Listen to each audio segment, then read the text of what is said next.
ਮੈਨੂੰ ਇੱਥੋਂ ਉਠਾ ਤੇ ਕਿਸੇ ਹੋਰ ਨੂੰ ਬਾਉ ਨੇ ਨਾਲ ਦੀ ਨਾਲ ਸੋਸ਼ਲ ਐਕਟਿਵਿਸਟ ਵੀ ਨੇ। ਵਫ ਦੇ ਬਾਰੇ ਆਦੇ ਇੱਥੋਂ ਫੜ ਕੇ ਤੈਨੂੰ ਚੰਡਾ ਮਾਰੇ ਮੈਂ ਅੱਧੀ ਆਂਦਾ ਨੰਗੀ ਆਪਣੀ ਵੇਲੇ ਅੱਧੀ ਆਪਾਂ ਨਗਾ ਦੇਣੀ। 3 ਦੂਣੀ 6 ਐਂ ਪਿਛਾੜ ਤੇ ਮੁੜਾਂਗਾ ਤੇ ਉਹ ਦੌਰ ਬੜਾ ਚੰਗਾ। ਹੁਣ ਤਾਂ ਉਸਤਾਦ ਕੰਮ ਕਰਵਾਵੇ ਤੇ ਕੇਸ ਹੋ ਜਾਂਦਾ ਜੀ। ਮਾਜਿਦ ਕੋਲ ਪੁੱਛਿਓ ਨੇ ਵੀ ਮਾਜਿਦ ਕੀ ਕਰਨਾ ਹੈ। ਮਾਜਿਦ ਆਦਾ ਜੀ ਮੈਂ ਅੱਜ ਕੱਲ੍ਹ ਅੱਬੇ ਨਾਲ ਹੁੰਨਾ। ਉਹਨੇ ਹੱਬਾ ਕੀ ਕਰਦਾ ਕਿ ਅੱਬਾ ਵੇਲਾ ਹੁੰਦਾ। 10 ਸਾਲ ਹੋ ਗਏ ਮੈਨੂੰ ਪੜ੍ਹਾਉਂਦਿਆਂ। ਉਹ ਤਾਦਾਦ ਦੀ ਹਾਜ਼ਰੀ ਵੀ ਜ਼ਿਆਦਾ ਹੁੰਦੀ। ਬੱਚਿਆਂ ਨੂੰ ਇੰਗੇਜ ਕਰਨ ਦਾ ਤਰੀਕਾ ਹੀ ਹੈ।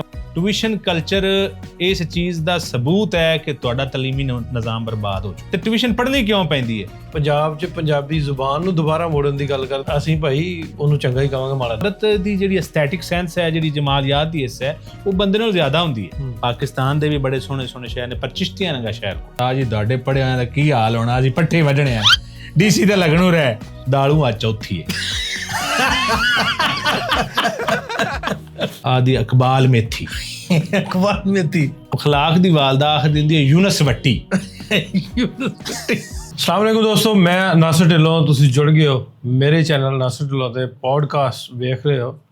ਸਾਡੇ ਕੋਲ ਬੜੀਆਂ ਸੋਹਣੀਆਂ ਸੋਹਣੀਆਂ ਚੰਗੀਆਂ ਚੰਗੀਆਂ ਸ਼ਖਸੀਅਤਾਂ ਜਿਹੜੀਆਂ ਸਾਡੇ ਇਸ ਪੋਡਕਾਸਟ 'ਚ ਆਉਂਦੀਆਂ। ਤੇ ਅੱਜ ਸਾਡੇ ਕੋਲ ਜਿਹੜੇ ਦੋਸਤ ਬੈਠੇ ਨੇ ਉਹ ਐਡੀ ਚੰਗੀ ਸ਼ਖਸੀਅਤ ਨਹੀਂ, ਪਰ ਫਿਰ ਤੁਹਾਨੂੰ ਜੁਗਿਆ ਦਾ ਕੀ ਹੈ ਤੁਹਾਨੂੰ ਜੁਗਿਆ ਦਾ ਸ਼ੁਰੂ ਕਰ ਜਿਸ ਤਾਰਫ ਸ਼ੁਰੂ ਕੀਤਾ। ਮੈਂ ਕਿਹਾ ਪਤਾ ਨਹੀਂ ਇਹ ਕਿਹਨੂੰ ਕਿਸੇ ਮੈਨੂੰ ਇੱਥੋਂ ਉਠਾ ਤੇ ਕਿਸੇ ਹੋਰ ਨੂੰ ਬਾਉ ਨੇ। ਕੋਈ ਬੜੀ ਵੱਡੀ ਸ਼ਖਸੀਅਤ ਸਾਡੇ ਦੋਸਤ ਜੀ ਜੁਗਿਆ ਸਾਹਿਬ ਹਰਫਨ ਮੌਲਾ ਤੇ ਬੜੇ ਖੁਸ਼ ਦਿਲ ਜ਼ਿੰਦਾ ਦਿਲ। ਵੈਸੇ ਤੇ ਬਾਈ ਪ੍ਰੋਫੈਸ਼ਨ ਪ੍ਰੋਫੈਸਰ ਨੇ, ਪੰਜਾਬੀ ਦੇ ਪ੍ਰੋਫੈਸਰ ਨੇ ਬਾਵਲ ਨਗਰ ਦੇ ਵਿੱਚ ਆਪਣੇ ਫਰਾਇਜ਼ ਸਰ ਅੰਜਾਮ ਦੇਣ ਦੇ ਨੇ। ਨਾਲ ਦੀ ਨਾਲ ਸੋਸ਼ਲ ਐਕਟਿਵਿਸਟ ਵੀ ਨੇ ਸਾਡੇ ਨਾਲ। ਜਿੰਨੇ ਵੀ ਹੁੰਦੇ ਨੇ, ਫਲੱਡ ਆਇਆ ਸੀ ਉਦੋਂ ਵੀ ਨਾਲ ਸਾਂ, ਅਸੀਂ ਸੇਵਾ 'ਚ ਸਾਡੇ ਨਾਲ ਸਨ। ਫਿਰ ਪੰਜਾਬੀ ਕਾਨਫਰੰਸਿਸ ਜਿਹੜੀਆਂ ਹੁੰਦੀਆਂ ਉਹਨਾਂ ਦੇ ਵਿੱਚ ਸਾਡੇ ਨਾਲ ਹੁੰਦੇ ਨੇ ਹਮੇਸ਼ਾ ਹੀ। ਉਸ ਤੋਂ ਵੱਖ ਇਹਨਾਂ ਦੇ ਜ਼ਿੰਮੇ ਬਹੁਤ ਸਾਰੇ ਕੰਮ ਹੁੰਦੇ ਨੇ ਜਿਹੜੀ ਪੰਜਾਬੀ ਕਾਨਫਰੰਸ ਦੇ ਵਿੱਚ ਇਹਨਾਂ ਨਿਭਾਉਣੇ ਹੁੰਦੇ ਆ। ਲੇਕਿਨ ਇਹ ਵੀ ਉਹ ਜੋਲੀ ਮੂਡ 'ਚ ਹੱਸਦੇ ਖੇਡਦਿਆਂ ਸਾਡਾ ਟਾਈਮ ਜਿਹੜਾ ਵਧੀਆ ਲੰਘਦਾ। ਸੋ ਜੁਗਿਆ ਸਾਹਿਬ ਅੱਜ ਦੀ ਸ਼ਖਸੀਅਤ। ਬਹੁਤ ਸ਼ੁਕਰੀਆ ਢਿੱਲੋਂ ਸਾਹਿਬ ਜੀ ਸਾਹਿਬ। ਮਾਸ਼ਾਅੱਲਾ ਮਾਸ਼ਾਅੱਲਾ, ਕਿੰਨੇ ਸੋਹਣੇ ਮਾਸ਼ਾਅੱਲਾ ਲੱਗ ਰਹੇ ਜੀ। ਸੱਚੀ ਦੱਸੋ ਹੁਣ ਐਵੇਂ ਤੁਸੀਂ ਉੱਤੋਂ ਕੀਤੀ ਜਾਂਦਾ ਜਿਹੜੀ ਪਹਿਲੇ ਮੈਨੂੰ ਪੋਡਕਾਸਟ ਪਹਿਲੇ ਗੱਲ ਕੀਤੀ। ਜੁਗਿਆ ਸਾਹਿਬ ਐਕਚੁਅਲੀ ਨਾ ਅਸੀਂ ਪੋਡਕਾਸਟ ਤੋਂ ਪਹਿਲਾਂ ਨਾ ਵਾਲ ਬਣਾਉਣ ਚਲੇ ਗਏ ਤੇ ਜੁਗਿਆ ਸਾਹਿਬ ਆਂਦੇ ਵੀ ਵਾਲ ਬਹੁਤ ਸੋਹਣੇ ਬਣਾਉਂਦਾ। ਤੇ ਮੈਂ ਤਾਂ ਚਲੋ ਆਪਣੇ ਹਿਸਾਬ ਨਾਲ ਬਣਾਉਂਦਾ। ਜੁਗਿਆ ਸਾਹਿਬ ਦੇ ਵਾਲ ਉਹਨੇ ਬਣਾ ਤੇ ਯੈਂਕੀ ਮੰਮੀ ਡੈਡੀ ਬਣਾ ਦਿੱਤੇ। ਤੁਸੀਂ ਆ ਮੇਰੇ ਵਫ ਦੇ ਬਾਰੇ ਆਦੇ ਇੱਥੋਂ ਫੜ ਕੇ ਤੈਨੂੰ ਚੰਡਾ ਮਾਰੇ ਮੈਨੂੰ। ਤੇ ਮੈਂ ਕਿਹਾ ਇੱਥੋਂ ਫੜ ਕੇ ਤੈਨੂੰ ਚੰਡਾ ਮਾਰੇ। ਇਹਨਾਂ ਨੇ ਵਾਲ ਵੀ ਨਵੇਂ ਲਵਾਏ। ਇਹਨੇ ਡਰਦਾ ਐਵੇਂ ਨਹੀਂ ਕਰਨਾ ਪੁੱਟੇ ਨਾ ਜਾਣਗੇ। ਇਹ ਕੱਟ ਦੇਣਾ ਵਾਲ ਨਵੇਂ ਆਏ। ਅੱਛਾ, ਕਿੰਨਾ ਹੀ ਕੱਟਣੀ ਬਈ। ਅੱਛਾ ਜੁਗਿਆ ਸਾਹਿਬ, ਹਾਂਜੀ ਕਿਸ ਤਰ੍ਹਾਂ ਜਾ ਰਹੀ ਜ਼ਿੰਦਗੀ? ਵਧੀਆ। ਮੈਂ ਢਿੱਲੋਂ ਸਾਹਿਬ ਨਾਲ ਜ਼ਿੰਦਗੀ ਦੇ ਵਿੱਚ ਕਦੇ ਕੋਸ਼ਿਸ਼ ਨਹੀਂ ਕੀਤੀ ਵੀ ਇਹਨੂੰ ਮੈਂ ਆਦੇ ਢੰਗ ਨਾਲ, ਜਿਵੇਂ ਬਸ ਪਾਣੀ ਵਹਿੰਦਾ ਪਿਆ ਨਾ ਜੀ, ਜਿਸ ਸਿਮਤ ਤੋਂ ਵਹਿੰਦਾ ਜਾਂਦਾ ਉਹ ਜ਼ਿੰਦਗੀ ਦੇ ਨਾਲ ਨਾਲ ਹੀ ਵਹਿੰਦੇ ਜਾਂਦੇ। ਕਦੇ ਐਡਾ ਜ਼ਿੰਦਗੀ ਨੂੰ ਸੀਰੀਅਸ ਲਿਆ ਹੀ ਨਹੀਂ। ਮੈਂ ਨਾ ਲੈਣਾ ਵੀ ਨਹੀਂ ਚਾਹੀਦਾ। ਤੇ ਜੌਲੀ ਮੂਡ ਦੇ ਵਿੱਚ, ਹੱਸਣ ਖੇਡਣ ਦੇ ਵਿੱਚ, ਬੇਲੀਆਂ ਸਜਣਾ ਨਾਲ ਟੋਰੇ ਫੇਰੇ ਦੇ ਵਿੱਚ ਬਸ ਉਹ ਉਸ ਤਰ੍ਹਾਂ ਲਾਈਟ ਜਿਹਾ ਲੈ ਰਹੇ ਆ ਜ਼ਿੰਦਗੀ ਨੂੰ। ਵਧੀਆ 39 ਸਾਲ ਐਵੇਂ ਲੱਗ ਗਈ। ਹੁਣ ਅਗਾਂਹ ਵੇਖੋ ਕੀ ਬਣਦਾ ਜੀ। ਉਹ ਲੱਗ ਗਈ ਹੈਗਾ। ਵੇਖੋ ਮੇਰਾ ਸਾਡਾ ਦੋਸਤ ਆ, ਹਾਂਜੀ, ਤੇ ਉਹ ਅਸੀਂ ਇਕੱਠੇ ਬਹਿੰਦੇ ਹੁੰਦੇ ਹਾਂ। ਮੈਂ ਵੀ ਜੋਬ ਕਰਦਾ ਉਦੋਂ, ਪੁਰਾਣੀ ਗੱਲ ਆ 7-8-10 ਸਾਲ ਪੁਰਾਣੀ, 2009-10 ਦੀ। ਤੇ ਉਹ ਦੋਵੇਂ ਵਿਹਲੇ ਹੁੰਦੇ ਸੀ। ਤੇ ਉਦੋਂ ਸਾਡੀ ਉਮਰ ਹੋ ਗਈ ਸੀ 28-29 ਸਾਲ ਸਾਰਿਆਂ ਦੀ, ਵੀ ਯਾਰ ਦੋਸਤ। ਹਾਂਜੀ ਹਾਂਜੀ। ਉਹਨੇ ਨਾ ਜ਼ਫਰ ਕੋਈ ਕੰਮ ਕਰਨਾ ਕਰ ਲਈਏ। ਹਾਂਜੀ। ਉਹ ਆਂਦਾ ਛੱਡ, ਅੱਜ ਇੱਥੇ ਉਮਰਾਂ ਦਾ ਕੀ ਆਂਦਾ, 55 ਸਾਲ 60 ਸਾਲ ਉਮਰ ਹੈ ਸਾਰੀ ਸਾਡੀ। ਅੱਧੀ ਆਂਦਾ ਨੰਗੀ ਆਪਣੀ ਵੇਲੇ ਅੱਧੀ ਆਪਾਂ ਨਗਾ ਦੇਣੀ। ਉਹ ਮੈਨੂੰ ਵੀ ਗੱਲ ਯਾਦ ਆ ਗਈ ਜੀ ਇਸੇ ਤੋਂ ਹੀ। ਮੇਰਾ ਕਲਾਸ ਫੈਲੋ ਹੈ ਮਾਜਿਦ। ਤੇ ਅਸੀਂ ਯੂਨੀਵਰਸਿਟੀ ਤੋਂ ਵਿਹਲੇ ਹੋਏ ਨਾ, ਤੇ ਅਸੀਂ ਆਪਣੇ ਪ੍ਰੋਫੈਸਰ ਸਾਹਿਬ ਕੋਲ ਜਾਂਦੇ ਰਹੇ ਮਿਲਣ ਵਾਸਤੇ। ਖਾਲਦ ਮਾਈਓ ਸਾਹਿਬ ਉਹਨਾਂ ਦਾ ਨਾਮ ਹੈ, ਅੱਲਾਹ ਤਾਲਾ ਉਹਨਾਂ ਦੀ ਸਿਹਤ ਤੰਦਰੁਸਤੀ ਦੇਵੇ ਉਹਨਾਂ ਨੂੰ। ਤੇ ਉਹਨਾਂ ਨੇ ਪੁੱਛਿਆ ਮਾਜਿਦ ਕੋਲੋਂ ਵੀ ਮਾਜਿਦ ਕੋਲ ਪੁੱਛਿਓ ਨੇ ਵੀ ਮਾਜਿਦ ਕੀ ਕਰਨਾ ਹੈ। ਮਾਜਿਦ ਆਦਾ ਜੀ ਮੈਂ ਅੱਜ ਕੱਲ੍ਹ ਅੱਬੇ ਨਾਲ ਹੁੰਨਾ। ਉਹਨੇ ਹੱਬਾ ਕੀ ਕਰਦਾ ਕਿ ਅੱਬਾ ਵੇਲਾ ਹੁੰਦਾ। ਇਹ ਉਹ ਗੱਲ ਹੈ ਜੀ, ਅੱਬਾ ਵੇਲਾ ਹੁੰਦਾ। ਹਾਂਜੀ। ਅੱਛਾ, ਕਿਸ ਤਰ੍ਹਾਂ ਪੰਜਾਬ ਯੂਨੀਵਰਸਿਟੀ ਤੋਂ ਪੜ੍ਹੇ ਹੋ? ਹਾਂਜੀ। ਤੇ ਦੱਸਾਂ ਕਿ ਇਹਨਾਂ ਦੀ ਕਿਤਾਬ ਵੀ ਇੱਕ ਰੀਸੈਂਟਲੀ ਰਿਲੀਜ਼ ਹੋਈ ਹੈ, ਤੇ ਕਿਤਾਬ ਬਹੁਤ ਸੋਹਣੀ ਲਿਖੀ ਬਾਬਾ ਜੀ ਫਰੀਦ ਹੋਣਾ ਤੇ ਉਹਨਾਂ ਨੂੰ ਤੁਸੀਂ ਥੋੜਾ ਐਲੈਬੋਰੇਟ ਕਰੋ ਵੀ ਮੈਂ ਸਟਾਰਟ ਦੱਸਣਾ ਤਲੀਮੀ ਕੈਰੀਅਰ ਤੁਸੀਂ ਗੱਲ ਕੀਤੀ ਨਾ ਜੀ ਅਸੀਂ ਪ੍ਰਾਇਮਰੀ ਸਕੂਲ ਦੇ ਪੜ੍ਹੇ ਹੋਏ ਹਾਂ ਟਾਟ ਸਕੂਲਾਂ ਵਿੱਚ ਉਹ ਗਵਰਨਮੈਂਟ ਪ੍ਰਾਇਮਰੀ ਸਕੂਲ ਹੁਣ ਤਾਂ ਅਸੀਂ ਗਵਰਨਮੈਂਟ ਪ੍ਰਾਇਮਰੀ ਸਕੂਲ ਸੱਦਿਆ ਹੈ ਜੀ ਉਹ ਪਿੰਡ ਦੇ ਵਿੱਚ ਸਕੂਲ ਸੀ ਉਹ ਸਕੂਲ ਦੇ ਵਿੱਚ ਜਾਂਦੇ ਰਹੇ ਤੇ ਉਸ ਸਕੂਲ ਦੀਆਂ ਵੀ ਬੜੀਆਂ ਯਾਦਾਂ ਹਨ ਜੀ ਮੈਂ ਅੱਗੇ ਅਕਸਰ ਤੁਹਾਡੇ ਨਾਲ ਕਰਦਾ ਰਹਿੰਦਾ ਹਾਂ ਵੀ ਉਹ ਭਾੜੇ ਪੜ੍ਹਨੇ ਕਿਸ ਤਰ੍ਹਾਂ ਪੜ੍ਹਦੇ ਉਹ ਲੈਣ ਵਿੱਚ ਲੱਗ ਜਾਂਦੇ ਆ ਸਾਡੇ ਹੁੰਦਾ ਸੀ ਵੀ ਤਫਰੀ ਆਉਂਦੇ ਹੁੰਦੇ ਸੀ ਵੀ ਅੱਧੀ ਛੁੱਟੀ ਹਾਂਜੀ ਅੱਧੀ ਛੁੱਟੀ ਵੇਲੇ ਨਾ ਘੰਟਾ ਕੁ ਵੇਲੇ ਮਾਸਟਰਾਂ ਆਪਣੇ ਚਾਹ ਚੂ ਪੀਣੀ ਨਾ ਗੱਪਾਂ ਮਾਰਨੀਆਂ ਤੇ ਸਾਰਿਆਂ ਨੂੰ ਕੰਧਾਂ ਨਾਲ ਲਵਾ ਲੈਣਾ ਮੂੰਹ ਇੱਧਰ ਨੂੰ ਕਰਕੇ ਪਹਾੜੇ ਫੜਾ ਕੇ ਉੱਚੀ ਉੱਚੀ 1 ਦੂਣੀ ਦੂਣੀ 2 ਦੂਣੀ 4 3 ਦੂਣੀ 6 ਅਸੀਂ ਪਿਛਾੜ ਤੇ ਮੁੜਾਂਗਾ ਇੱਕ ਪੂਰਾ ਰਿਦਮ ਬਣ ਜਾਂਦਾ ਸੀ ਆਪ ਬਕਾਇਦਾ ਉਸਤਾਦਾਂ ਦੀ ਤੁਸੀਂ ਗੱਲ ਕੀਤੀ ਸਾਡੇ ਉਸਤਾਦ ਅੱਲਾਹ ਤਾਲਾ ਉਹਨਾਂ ਨੂੰ ਗਰੀਕੇ ਜੰਨਤ ਕਰੇ ਬੜੇ ਅੱਛੇ ਉਸਤਾਦ ਹੈ ਵੈਸੇ ਸਾਡੇ ਲੇਕਿਨ ਉਦੋਂ ਦੌਰ ਹੀ ਜਿੱਦਾਂ ਸੀ ਉਹਨਾਂ ਮੰਜੀ ਡਾਈ ਹੁੰਦੀ ਸੀ ਸਰਾਣਾ ਰੱਖਾ ਹੁੰਦਾ ਸੀ ਤੇ ਸਕੂਲ ਦੀਆਂ ਕੱਧਾਂ ਕੋਨੀਆਂ ਆਈਆਂ ਜੀ ਪਹਿਲੇ ਤੇ ਉਹਨਾਂ ਨੂੰ ਪਤਾ ਹੁੰਦਾ ਸੀ ਵੀ ਅੱਜ ਕਿੰਦੀ ਮਾਂ ਜਿਹੜੀ ਹੈ ਨਾ ਜਾਂਦੀ ਪਈ ਸਾਗ ਤੋੜਨ ਉਹਨੂੰ ਅਗਲੇ ਵੇਖਦੇ ਰਹਿਣਾ ਤੇ ਅਗਲੇ ਦਿਨ ਉਹਨਾਂ ਨੇ ਆਖਣਾ ਹਾਂ ਵੀ ਸ਼ਾਦਿਆ ਜਾਂ ਫਲਾਣੇ ਦਾ ਤੁਹਾਡੇ ਘਰ ਸਾਗ ਪੱਕਿਆ ਜਾਂ ਲੈ ਆ ਨਾਲ ਸਾਗ ਲਿਆ ਤੇ ਦੇਣਾ ਨਾਲ ਜਨਾ ਮੱਖਣ ਲਿਆ ਤੇ ਦੇਣਾ ਤੇ ਉਹ ਦੌਰ ਬੜਾ ਚੰਗਾ ਹੁਣ ਤਾਂ ਉਸਤਾਦ ਕੰਮ ਕਰਵਾਵੇ ਤੇ ਕੇਸ ਹੋ ਜਾਂਦਾ ਜੀ ਉਸ ਦੌਰ ਦੇ ਅਸੀਂ ਮੈਂ ਮਤਲਬ ਘਰ ਦੇ ਕੰਮ ਕੋ ਨਹੀਂ ਕਰਦਾ ਲੇਕਿਨ ਆਪਣੇ ਉਸਤਾਦਾਂ ਦੀਆਂ ਮਈਆਂ ਨੂੰ ਪਾਣੀ ਪਵਾਉਂਦਾ ਜਾਂ ਤੇ ਨਲਕਾ ਇੱਕ ਬੰਦੇ ਦੀ ਨਲਕਾ ਗੇੜਨ ਤੇ ਡਿਊਟੀ ਹੁੰਦੀ ਹੈ ਇੱਕ ਬੰਦਾ ਮਤਲਬ ਸਕੂਲ ਤੋਂ ਬਾਅਦ ਛੜੀਆਂ ਪੱਟਣੀਆਂ ਉਹਨਾਂ ਵਾਸਤੇ ਕੰਮ ਉਸਤਾਦਾਂ ਵਾਸਤੇ ਕਰਦੇ ਆ ਸਾਰਾ ਉਹ ਪ੍ਰਾਇਮਰੀ ਸਕੂਲ ਦੇ ਮੈਂ ਦੱਸਦਾ ਪਿਆ ਜੀ ਉੱਥੇ ਪੜ੍ਹਨਾ ਸ਼ੁਰੂ ਕੀਤਾ ਤੇ ਉਸ ਤੋਂ ਬਾਅਦ ਜਿਹੜਾ ਹੈ ਪ੍ਰਾਇਮਰੀ ਸਕੂਲ ਦੇ ਵਿੱਚੋਂ ਅੱਗੇ ਫਿਰ ਮੈਕਲੋਡਗੰਜ ਗਾਂਜਮ ਰੋਡ ਸਾਡਾ ਕਸਬਾ ਹੈ ਉੱਥੇ ਜਾਂਦੇ ਰਹੇ ਉੱਥੇ ਸਕੂਲ ਦੇ ਵਿੱਚ ਜਾਂਦੇ ਰਹੇ ਪ੍ਰਾਈਵੇਟ ਸਕੂਲ ਸੀ ਉਸ ਤੋਂ ਬਾਅਦ ਅੱਲਾਹ ਤਾਲਾ ਇੱਥੇ ਯੂਨੀਵਰਸਿਟੀ ਤੱਕ ਲੈ ਆਇਆ ਪੰਜਾਬ ਯੂਨੀਵਰਸਿਟੀ ਦੇ ਵਿੱਚ ਜੀ ਮੈਂ ਸ਼ੋਭਾ ਪੰਜਾਬੀ ਦੇ ਵਿੱਚ ਹੀ ਐਡਮਿਸ਼ਨ ਲਿਆ ਤੇ ਮੇਰੇ ਉਸਤਾਦ ਡਾਕਟਰ ਨਬੀਲਾ ਰਹਿਮਾਨ ਸਾਹਿਬ ਹੁਣ ਸਦਰੇ ਸ਼ੋਭਾ ਹਨ ਪੰਜਾਬੀ ਦੀਆਂ ਡਾਕਟਰ ਇਸਮਤੁੱਲਾ ਜ਼ੈਦ ਸਾਹਿਬ ਡਾਕਟਰ ਨਵੀਦ ਸ਼ਹਜ਼ਾਦ ਸਾਹਿਬ ਇਹ ਬੜੇ ਪੜ੍ਹੇ ਲਿਖੇ ਲੋਕ ਹੈ ਤੇ ਇਹਨਾਂ ਦੀ ਸੰਗਤ ਨਾਲ ਜਿਹੜਾ ਹੈ ਉਹਨਾਂ ਦੇ ਵਿੱਚ ਰਹਿ ਤੇ ਬੜਾ ਕੁਝ ਸਿੱਖਣ ਨੂੰ ਮਿਲਾ ਤੇ ਕਿਤਾਬ ਜਿਹੜੀ ਹੈ ਜੀ ਬਾਬਾ ਫਰੀਦ ਦੀਨ ਗੰਜ ਸ਼ੱਕਰ ਦੇ ਸ਼ਲੋਕ ਹਨ ਇਹਨਾਂ ਦਾ ਮੈਂ ਐਵੇਂ ਕੀਤਾ ਵੀ ਸਾਡੇ ਨਾਲ ਜੀ ਨਾਸਰ ਬਾਈ ਇੱਥੇ ਬੜਾ ਮਾਮਲਾ ਜਦੋਂ ਸੋਸ਼ਲ ਮੀਡੀਆ ਆਇਆ ਨਾ ਇੱਥੇ ਇੱਕ ਰੌਲਾ ਇਹ ਪੈ ਗਿਆ ਵੀ ਰਲਾ ਬੜਾ ਹੋ ਗਿਆ ਹੈ ਸਮਝ ਨਹੀਂ ਲੱਗਦੀ ਵੀ ਆਹ ਸ਼ੈ ਕਿਹਨੇ ਲਿਖੀ ਹੈ ਤੁਸੀਂ ਵੇਖਿਓ ਸੁਣਗੇ ਹਜ਼ਾਰਾਂ ਲੋਕ ਹਜ਼ਰਤ ਅਲੀ ਦੇ ਨਾਮ ਦੇ ਨਾਲ ਬੜੀਆਂ ਚੀਜ਼ਾਂ ਮਨਸੂਬ ਕੀਤੀ ਜਾਂਦੇ ਨੇ ਸ਼ੇਰ ਜਨਾਬ ਲਿਖਾ ਹੋਵੇਗਾ ਵੀ ਉਹ ਚਾਈਨਾ ਕਾ ਮੋਬਾਈਲ ਮਤ ਲੈਣਾ ਫਰਾਜ਼ ਕੈਮਰੇ ਦਾ ਰਿਜ਼ਲਟ ਅੱਛਾ ਨਹੀਂ ਹੋਤਾ ਉਹ ਅਹਿਮਦ ਫਰਾਜ਼ ਦੇ ਨਾਮ ਨਾਲ ਇਵੇਂ ਬਾਬਾ ਫਰੀਦ ਦੇ ਨਾਮ ਨਾਲ ਵੀ ਨਾ ਬੜੇ ਮਤਲਬ ਹੈ ਨਾ ਉਹ ਰਲਾ ਬੜਾ ਸੀ ਕਿ ਫਰੀਦਾ ਤੂੰ ਮਿੱਟੀ ਹੋ ਗਿਓ ਤੇ ਮਿੱਟੀ 'ਚ ਉੱਠ ਪਿਓ ਤੇ ਕੱਪੜੇ ਝਾੜ ਲੈ ਤੇ ਪਤਾ ਨਹੀਂ ਕੀ ਸੀ ਉਹ ਮੇਰੀ ਇਹ ਕੋਸ਼ਿਸ਼ ਹੈ ਵੀ ਜਿਹੜਾ ਉਹਨਾਂ ਦਾ ਕਲਾਮ ਹੈ ਉਹਨੂੰ ਮੈਂ ਉਸ ਸੂਰਤ ਦੇ ਵਿੱਚ ਲੋਕਾਂ ਦੇ ਸਾਹਮਣੇ ਲਿਆਵਾਂ ਵੀ ਉਹ ਸੋਸ਼ਲ ਮੀਡੀਆ ਦੇ ਵਿੱਚ ਨਾ ਬੜੇ ਲੋਕ ਇੰਝ ਦੇ ਹਨ ਵੀ ਉਹ ਕਲਾਮ ਕਿਸੇ ਦਾ ਹੁੰਦਾ ਨਾਮ ਕਿਸੇ ਦੇ ਨਾਲ ਮਨਸੂਬ ਹੋ ਜਾਂਦਾ ਤੇ ਫਿਰ ਨਾਲ ਮੈਂ ਆਖਿਆ ਵੀ ਉਹਦੀ ਜਾਂ ਤਸ਼ਰੀਹ ਵੀ ਕਰ ਦਿੰਦੇ ਆ ਪੰਜਾਬੀ ਦੇ ਵਿੱਚ ਗੁਰਮੁਖੀ ਵਿੱਚ ਵੀ ਅੰਗਰੇਜ਼ੀ ਦੇ ਵਿੱਚ ਵੀ ਉਰਦੂ ਦੇ ਵਿੱਚ ਵੀ ਪੜ੍ਹਨ ਵਾਲਾ ਮੈਸੇਜ ਜਿਹੜਾ ਹੈ ਬਾਬਾ ਫਰੀਦ ਦਾ ਨਾ ਜੀ ਆਸਾਨੀ ਨਾਲ ਸਮਝ ਜਾਵੇ ਉਹਦੀ ਵਜ੍ਹਾ ਇਹ ਵੀ ਹੈ ਜੀ ਨਾ ਕਿ ਸਾਫ਼-ਜ਼ਾਹਰ 11ਵੀਂ 12ਵੀਂ ਸਦੀ ਦੇ ਵਿੱਚ ਜਿਹੜੀ ਪੰਜਾਬੀ ਲਿਖੀ ਗਈ ਹੈ ਉਹ ਹੁਣ ਮਾਡਰਨ ਡੇ ਦੇ ਵਿੱਚ ਉਹ ਪੰਜਾਬੀ ਬੋਲੀ ਵੀ ਨਹੀਂ ਜਾਂਦੀ ਕਈ ਲਫ਼ਜ਼ ਇੰਝ ਦੇ ਹਨ ਜਿਹੜੇ ਮਤਰੂਕ ਹੋ ਗਏ ਨੇ ਜਿਹੜੇ ਹੁਣ ਨਹੀਂ ਬੋਲੇ ਜਾਂਦੇ ਤੇ ਉਹ ਇਹ ਸੀ ਕਿ ਉਹਨਾਂ ਦੇ ਪੈਗਾਮ ਨਾਲ ਇਸ ਪੂਰੀ ਦੁਨੀਆ ਨੂੰ ਨਾਂ ਕੀ ਕਿਤਾਬ ਦਾ ਸ਼ਲੋਕ ਬਾਬਾ ਫਰੀਦ ਹਾਂਜੀ ਬਹੁਤ ਵਧੀਆ ਅੱਛਾ ਪਹਿਲਾਂ ਪਿੰਡ ਤੋਂ ਸ਼ੁਰੂ ਕਰਦੇ ਹਾਂ ਤੇ ਫਿਰ ਪੀਯੂ ਤੱਕ ਆਵਾਂਗੇ ਜਿਵੇਂ ਉਹ ਗੱਲਾਂ ਸੁਣਾਉਂਦੇ ਹੁੰਦੇ ਵੀ ਪਿੰਡ ਦੇ ਸਕੂਲਾਂ ਦੀਆਂ ਪਿੰਡ ਦੇ ਸਕੂਲਾਂ ਦੀਆਂ ਬੜੀਆਂ ਸਾਡੀਆਂ ਪੁਰਾਣੇ ਪਿੰਡਾਂ ਦੇ ਨੇ ਉਹ ਸਰਕਾਰੀ ਟਾਟਾ ਸਕੂਲਾਂ ਦੀਆਂ ਬੜੀਆਂ ਦਾਸਤਾਨਾਂ ਨੇ ਜੀ ਇਹ ਕਿਵੇਂ ਨਲਾਇਕ ਸੀ ਕਿ ਬਹੁਤ ਜ਼ਹੀਨ ਸੀ ਨਹੀਂ ਮੈਂ ਜ਼ਹੀਨ ਸੀ ਅੱਛਾ ਹਾਂ ਵੈਸੇ ਇਹ ਸੀ ਮੈਂ ਜ਼ਹੀਨ ਹੈਗਾ ਸੀ ਲੇਕਿਨ ਮੈਂ ਸ਼ਰਾਰਤੀ ਵੀ ਹੋਣਾ ਹੀ ਸੀ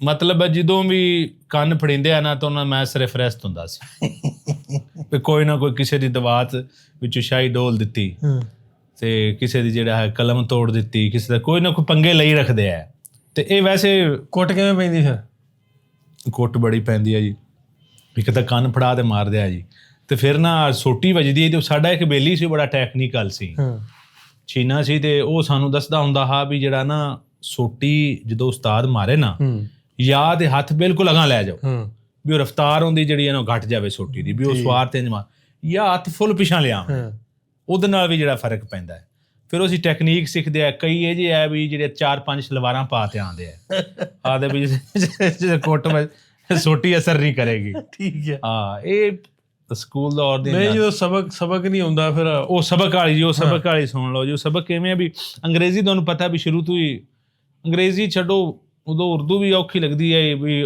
ਸਾਇੰਸ ਖਾਸ ਤੌਰ ਸਾਇੰਸ ਦੇ ਸਬਜੈਕਟ ਹੁੰਦੇ ਆ ਨਾ ਜੀ, ਮਤਲਬ ਐਟਮ ਦੀ ਤਾਰੀਫ ਉਹਨਾਂ ਨੇ ਪੁੱਛ ਲਈ ਤੇ ਟੀਚਰਾਂ ਨੇ ਪੁੱਛ ਲਈ ਐਟਮ ਦੀ ਤਾਰੀਫ, ਐਟਮ ਦੀ ਤਾਰੀਫ ਟੀਚਰ ਨੇ ਪੁੱਛ ਲਈ।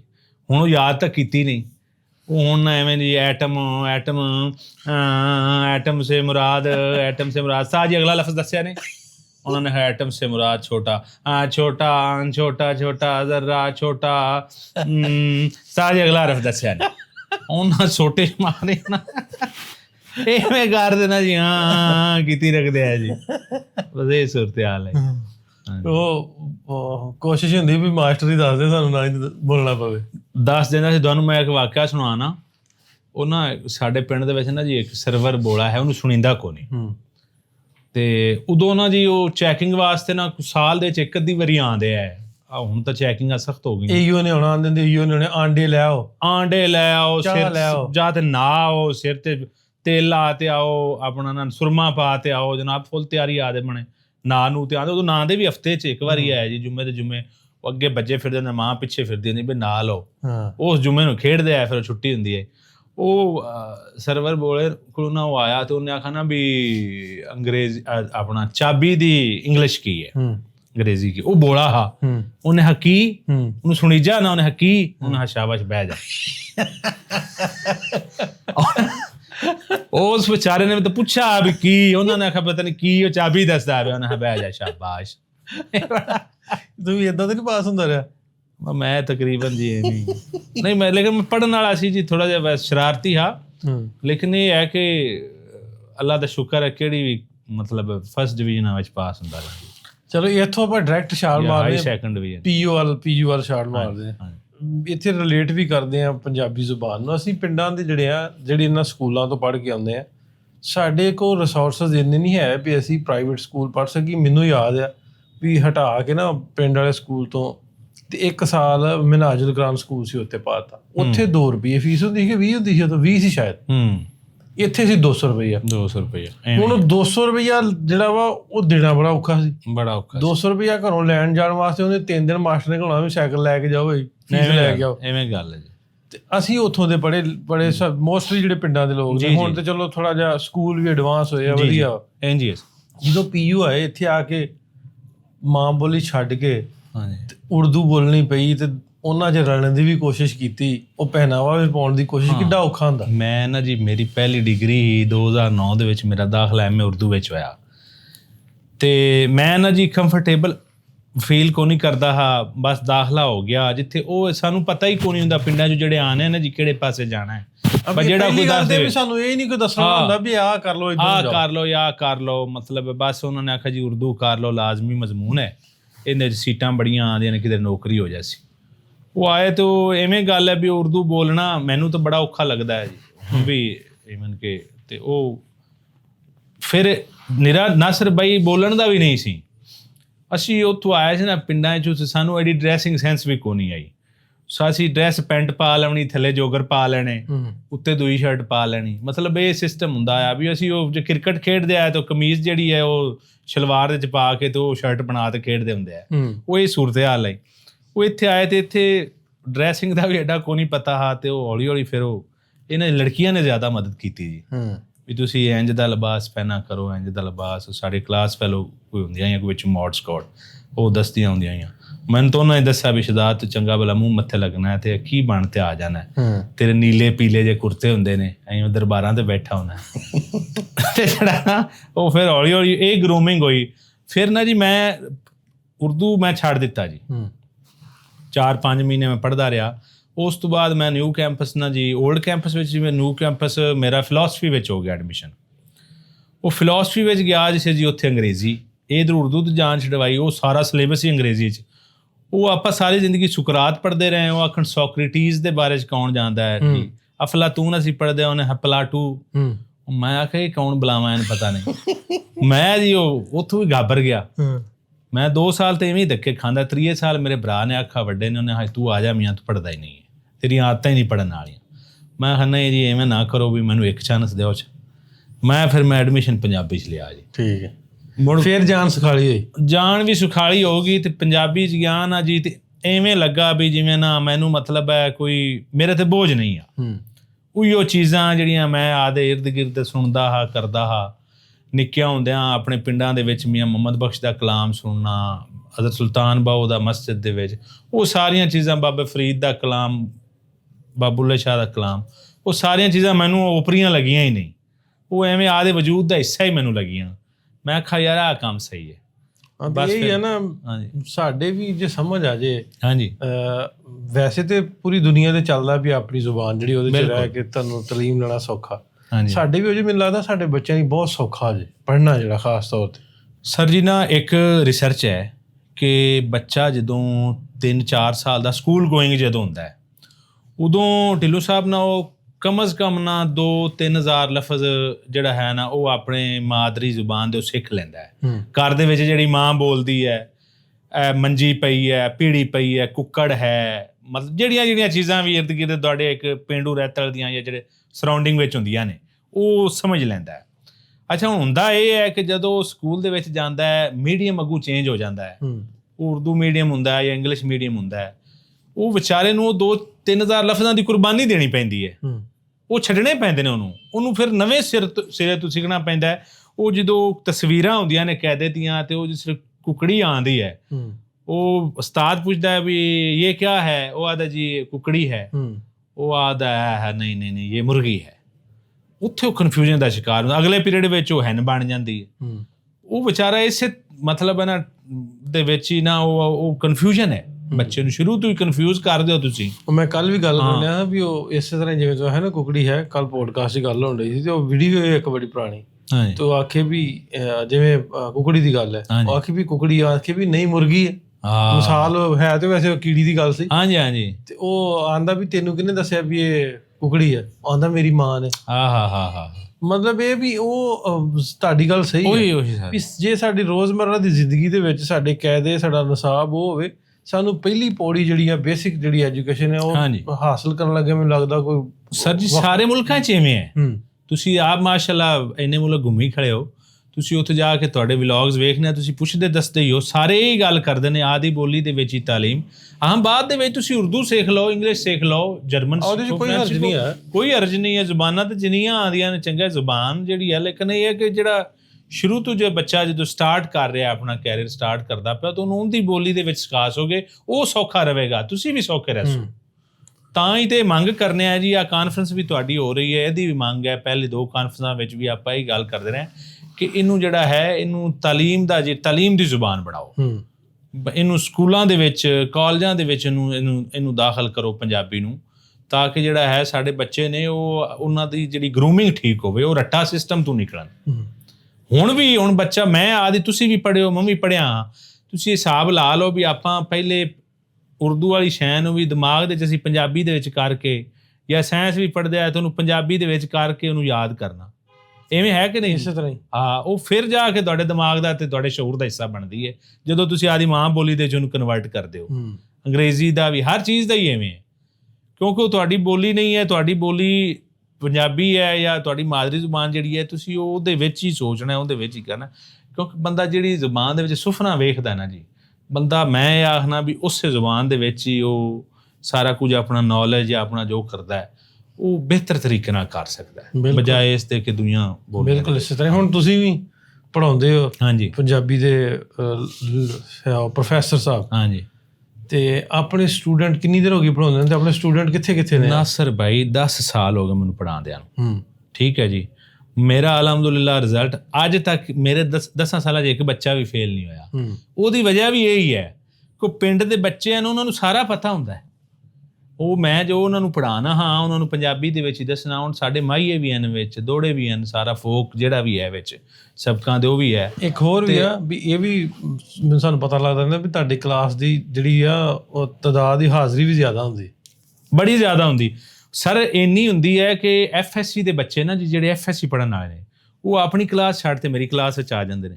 ਉਹ ਮੈਂ ਉਹਨਾਂ ਨੂੰ ਵੇਖਣਾ, ਮੈਂ ਨਾ ਯਾਰ ਬੇਟਾ ਤੂੰ ਤੇ ਮੇਰੀ ਕਲਾਸ ਦਾ ਨਹੀਂ। ਉਹ ਨਹੀਂ ਸਰ ਜੀ, ਨਾ ਮੈਨੂੰ ਚੱਸ ਬੜੀ ਆਉਂਦੀ, ਮੈਂ ਪੰਜਾਬੀ ਸੁਣਨੀ ਹੈ, ਪੰਜਾਬੀ ਪੜ੍ਹਨੀ। ਔਰ ਪੰਜਾਬੀ ਦੇ ਲਾਈਟ ਮੂਡ ਦੇ ਵਿੱਚ ਜੀ, ਮੈਂ ਜਿਵੇਂ ਮਤਲਬ ਫਨੀ ਮੂਡ ਦੇ ਵਿੱਚ ਹੋਣ, ਬੱਚਿਆਂ ਨਾਲ ਹਾਸੇ ਖੇਡੇ ਦੇ ਵਿੱਚ ਨਾ ਜੀ, ਬੱਚਿਆਂ ਨੂੰ ਇੰਗੇਜ ਕਰਨ ਦਾ ਤਰੀਕਾ ਹੀ ਇਹ ਹੁਣ ਢਿੱਲੋਂ ਸਾਹਿਬ ਉਹ ਸੋਟੀ ਵਾਲਾ ਦੌਰ ਨਹੀਂ ਰਹਿ ਗਿਆ, ਨਾਲੇ ਉਹ ਵੈਸੇ ਵੀ ਪਾਬੰਦੀ ਹੈ ਸਾਡੀ ਗਵਰਨਮੈਂਟ ਵੱਲੋਂ ਵੀ, ਤੇ ਬੱਚਿਆਂ ਨੂੰ ਇੰਗੇਜ ਕਰਨਾ ਹੈ, ਬੱਚਿਆਂ ਨੂੰ ਪਿਆਰ ਮੁਹੱਬਤ ਦੇ ਨਾਲ ਸਿਖਾਉਣਾ ਹੈ, ਨਾਲ ਉਹਨਾਂ ਦੀ ਤਰਬੀਅਤ ਵੀ ਕਰਨੀ ਹੈ, ਇਹੀ ਹੈ। ਬਾਕੀ ਤੁਸੀਂ ਜਿਹੜੀ ਗੱਲ ਪੁੱਛੀ ਨੇ ਵੀ ਤੁਹਾਡੇ ਸਟੂਡੈਂਟ ਕਿੱਥੇ ਕਿੱਥੇ, ਉਹ ਨਾ ਜੀ ਮੈਂ ਬਦਕਿਸਮਤੀ ਹੈ ਵੀ ਜਿਹੜਾ ਨਾ ਉਸ ਤਰ੍ਹਾਂ ਕੋਈ ਇਹ ਰੋਜ਼ਗਾਰ ਦਾ ਹਿੱਸਾ ਨਹੀਂ ਬਣ ਸਕੀ ਪੰਜਾਬੀ ਤਾਲੀਮ। ਇਹ ਮਾਰ ਵੀ ਤੇ ਹੀ ਹੈ ਨਾ ਵੀ ਰੋਜ਼ ਇਹਨੂੰ ਹੁਣ ਤੱਕ ਮਤਲਬ ਵੀ ਜੇ ਸਕੂਲਾਂ 'ਚੋਂ ਬਾਹਰ ਕੱਢਿਆ ਗਿਆ ਤੇ ਜ਼ਾਹਰੀ ਗੱਲ ਹੈ ਵੀ ਇਹਨੂੰ ਰੋਜ਼ਗਾਰ ਨਾਲ ਨਹੀਂ ਜੋੜਿਆ ਗਿਆ। ਰੋਜ਼ਗਾਰ ਨਾਲ ਇਸ ਤਰ੍ਹਾਂ ਜਿਵੇਂ ਪ੍ਰੋਫੈਸਰ ਸੈਰ ਚੀਮਾ ਸਾਹਿਬ ਕਹਿੰਦੇ ਸੀ ਵੀ ਇਹਨੂੰ ਰੋਜ਼ਗਾਰ ਨਾਲ ਜੋੜਨਾ ਬਹੁਤ ਜ਼ਰੂਰੀ ਹੈ, ਉਹਦੇ ਲਈ ਤੁਹਾਡੀਆਂ ਵੈਕੈਂਸੀਜ਼ ਆਉਣ, ਉਹਦੇ ਲਈ